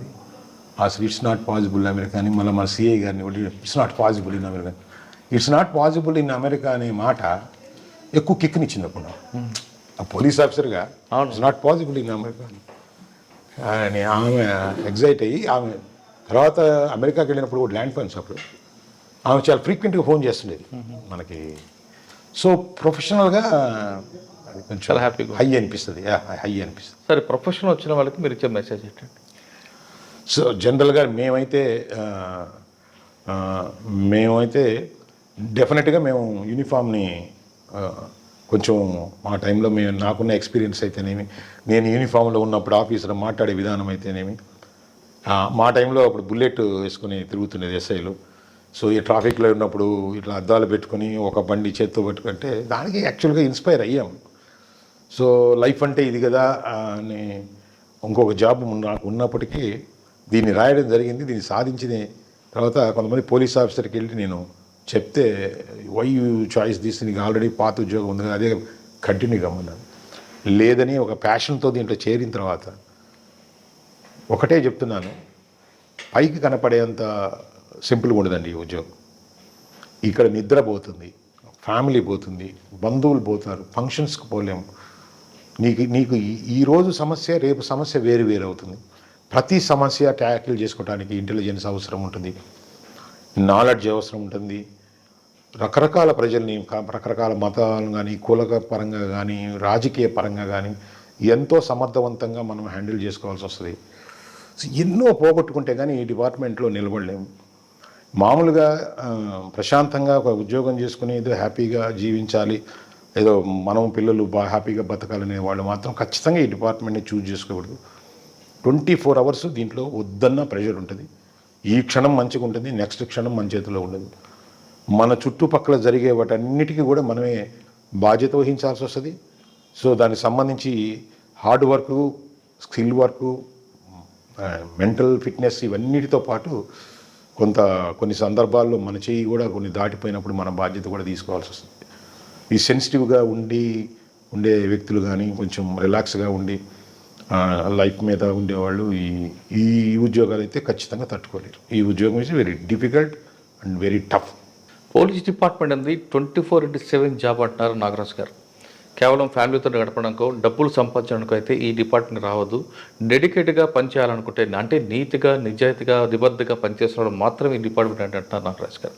ఇక్కడికి వచ్చిన తర్వాత పబ్లిక్ సర్వీస్ చేస్తున్న క్రమంలో మన వ్యక్తిగత విషయాలు, మన కుటుంబ విషయాలు కూడా కొన్ని కోల్పోతాం. కాబట్టి వాటన్నిటికీ ముందే ప్రిపేర్ అయ్యండి, లేనప్పుడు ఈ డిపార్ట్మెంట్ చూస్ చేసుకోవద్దంటూ నాగరాజు గారు చెప్తున్నారు. ఇది నాగరాజు గారితో ఎక్స్క్లూజివ్ ఇంటర్వ్యూ. వచ్చే వారం మరో గెస్ట్తో మళ్ళీ కలుద్దాం. అంతవరకు నమస్తే. Thank you sir. Thank you very much.